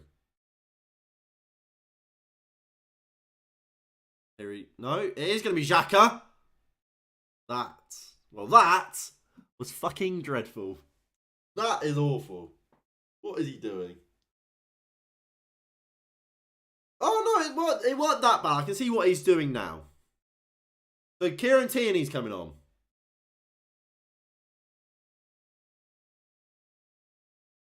For Martinelli. Martinelli's he's done all right, Martinelli. I think he has been a little bit quiet. But I'm not totally surprised by that. I think Tierney will just go at left wing.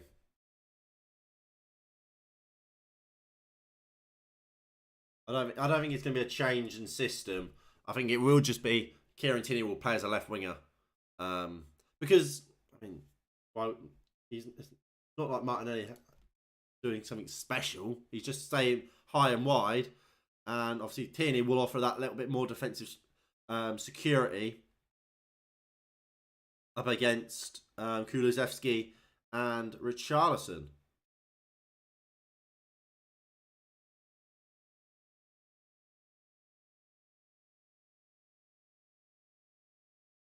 That is awful from Romero, by the way. That is dreadful. What is he doing? Who's he trying to pass to there? But yeah, so obviously the Premier League as it stands, Arsenal will go up to 47 points. 8 points clear of Manchester City at the top of the Premier League table. 8 points clear. Not bad, is it? It's not bad.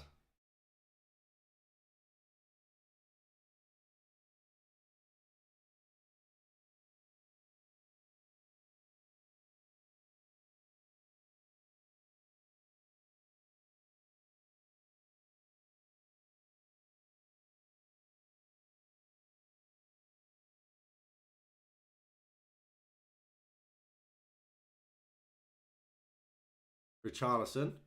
Out to Kulusevski.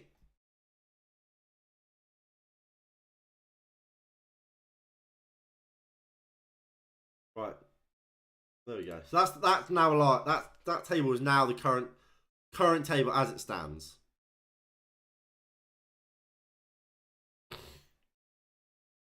Come on. Arsenal needs to score again. Because right now, I'm only looking like a little bit of a genius. If Arsenal score again, make it 3-0, I look like a complete genius. And that's what I like. I like looking like an absolute genius.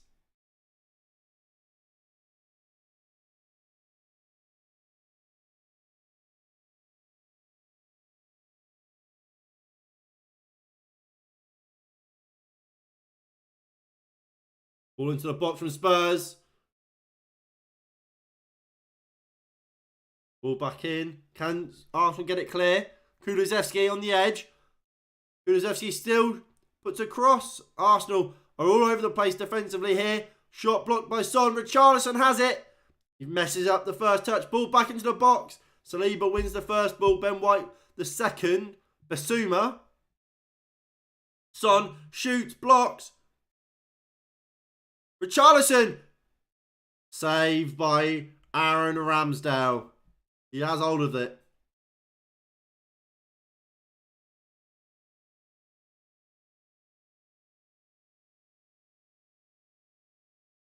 Good opportunity. Good chance there for Spurs.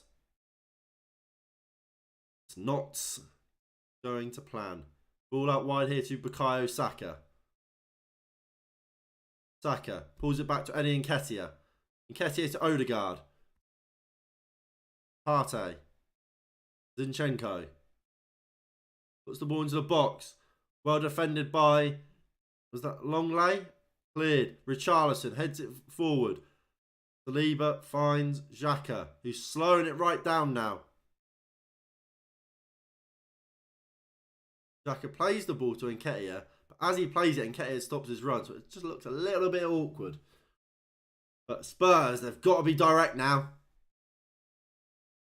Ball long. Gabriel misjudges the flight of it. And here is Harry Kane on this right-hand side. Can he get the cross into the box? He does. Finds Heung-min Son over the bar. Is it a corner? It is a corner for Spurs.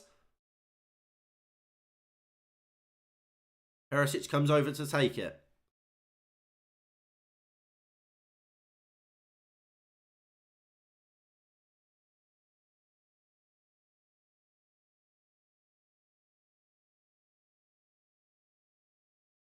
Delivers into the box. Gabriel this time gets it clear. Here is Kulusevski.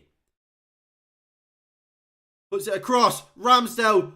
I don't know what's happened there, but Ramsdale's made a save. It's cleared. Spurs are going for it in these last few minutes. The clock's ticking down. We're down to 6 minutes left of normal time. The next goal, if there's another goal, is massive. Will Arsenal get it? Will they be able to break on Spurs? Or will all this Spurs pressure pay dividends? Ben White, good tackle on Son. Really poor there from Son, really. Got the ball caught in between his legs. Trying to do some step overs. And off comes Zinchenko for Tomiyasu. And I imagine this will be a back five.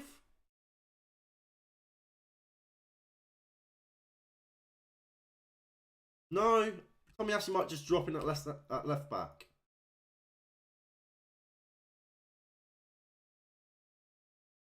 It could be a back five, or it could just be Tomiyasu at left back. So we'll put Tomiyasu at left back for now. It might be Kearney moves to left back, and Tomiyasu goes to centre back, or Ben White goes to centre back.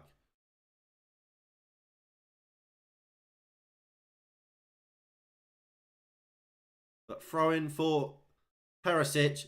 Goes long into the box. Ben White Big, strong header clear.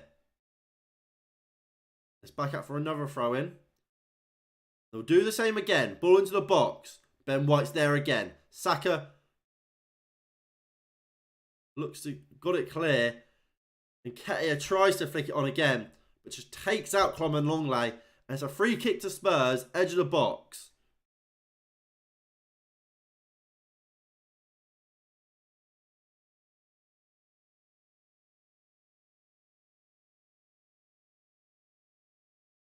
Brian Gill and Ben Davies are coming on now for Spurs as well. Tell you what, look, Brian Gill is meant to be this great player. I've never seen it really, but they're going for it. I respect it. They are going for it. I imagine this will be for Romero or Dyer, Davies, and they'll put Perisic at right back. But Gill. Who do you bring on off for Gill? Unless you just stick him in midfield and say, fuck defending.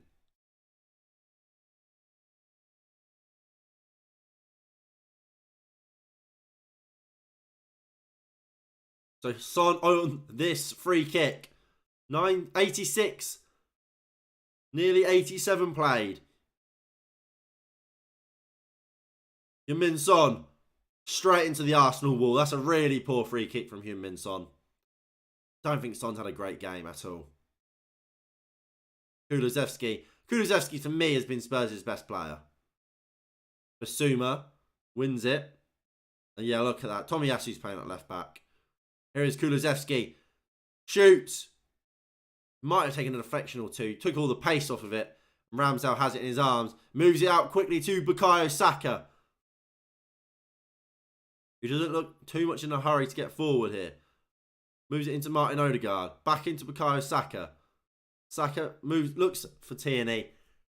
Slightly overplayed. You can see Mikel Arteta saying, come on, keep it going, keep it moving. You can't stop now. And here he is. So Longley's off. Ben Davies is on. Kulusevski's off. For Gill. Dyer and Romero will play centre back.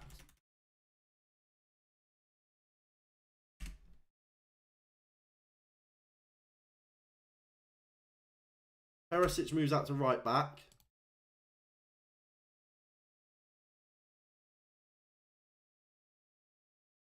Hold on. Is Davis playing centre back?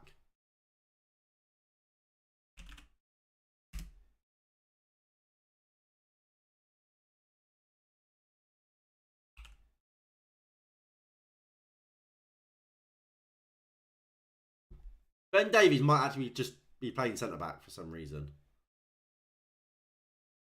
If he is, that's stupid. Unless... have they potentially gone back to their back three? But Lloris do. By the way, you're gonna do the Barca game real? No, probably not. What channel is it even on?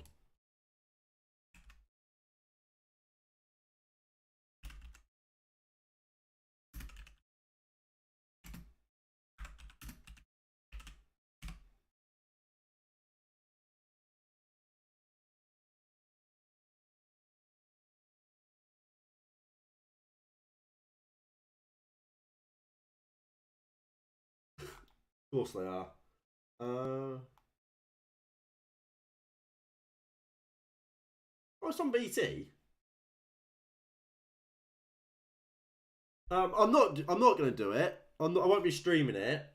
Because I mean, first of all, I haven't made any graphics for it, and plus, I've actually got quite a lot of uni work to do.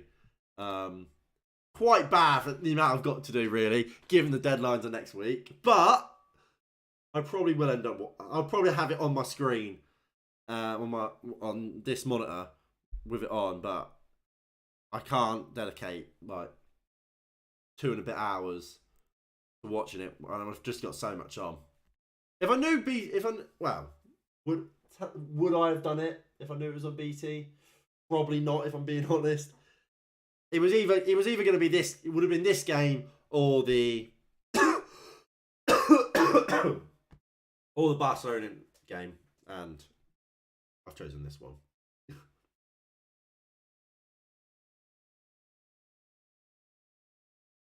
Yeah, no, you got to enjoy yourself, didn't you?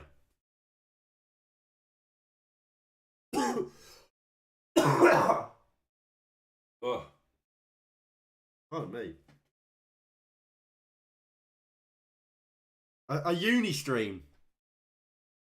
There's not much. There's not much to really. It's just me typing like this, and then me being like, I don't want to be doing this, so I'll go on Twitter for a bit, reload it like 8 times. Like, I've spent 20 minutes on Twitter, and I've only done 5 minutes worth of work. Rinse and repeat until it gets like 8 o'clock, and I'm like, I've got deadlines and I've done nothing here, and then I actually do focus for like a couple of hours and try and get through quite a bit of it, but then I'm up to like a ridiculous hour doing work when I don't want to be, and then I wake up late, and then the cycle continues. The cycle continues.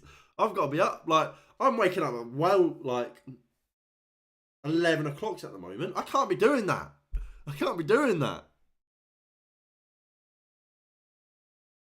But Basuma does well. Finds Romero. I think it is the back five, by the way. But it definitely is the back five.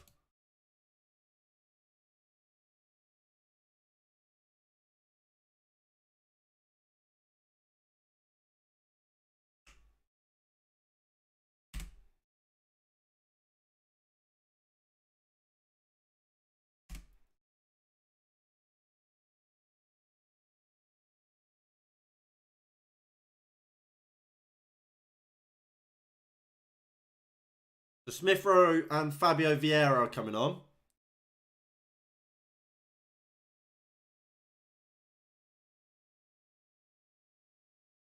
When Ketia's off.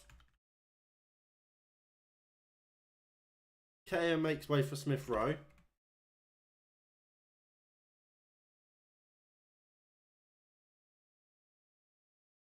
And Odegaard is off for Fabio Vieira.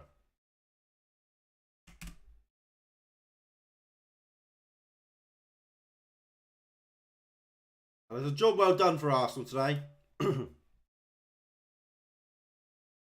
Here we go. Saka Adam Smith Rowe. It's a great song. I like it.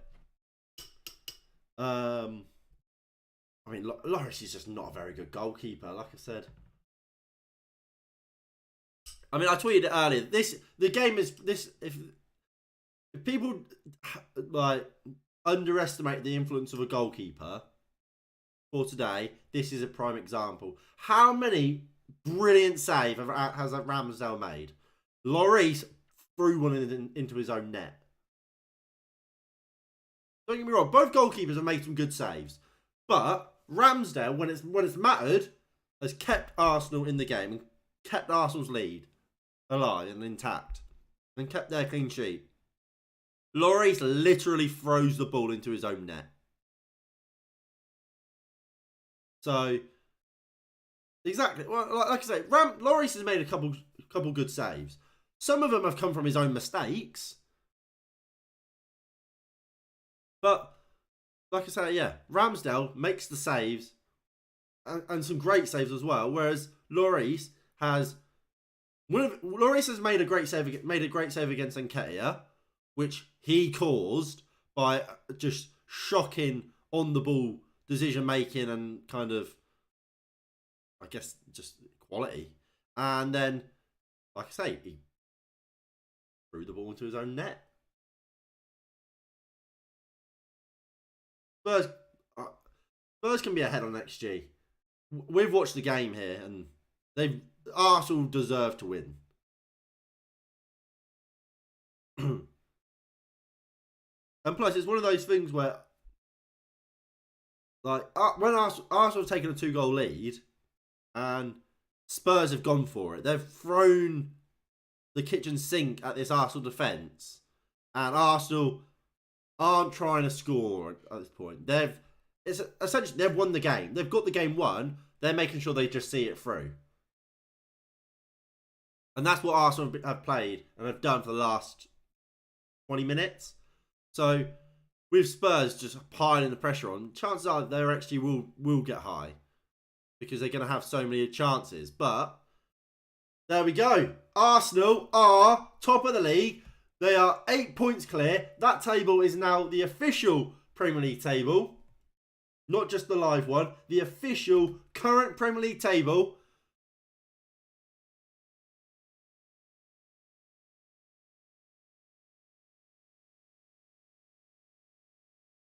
And Arsenal fans, the Spurs fans are attacking Ramsdale. What the fuck is going on? Why are Spurs fans attacking Ramsdale?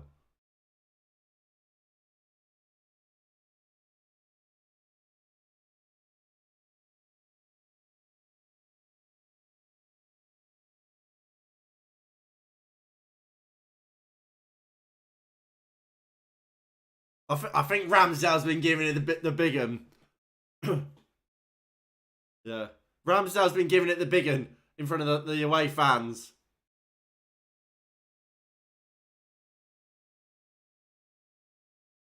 They're not happy. No, I don't think it's Richarlison. Some Spurs fans, I think it was. I think it was the fans, not Richarlison. But look at them; they're all celebrating.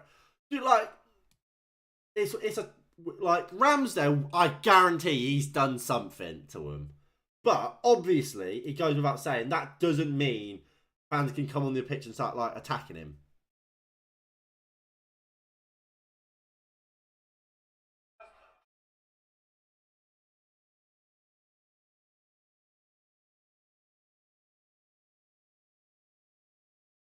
Yeah, no, so, yeah, some Spurs fan, a Spurs fan has kicked him. So yeah, no, I think, but yeah, there might have been something between Ramsdale and Richarlison, and then a Spurs fan has kicked Ramsdale. Scummy, very scummy.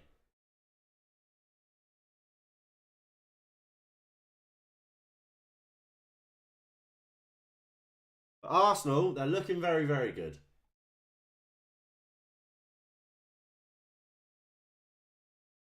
One step away.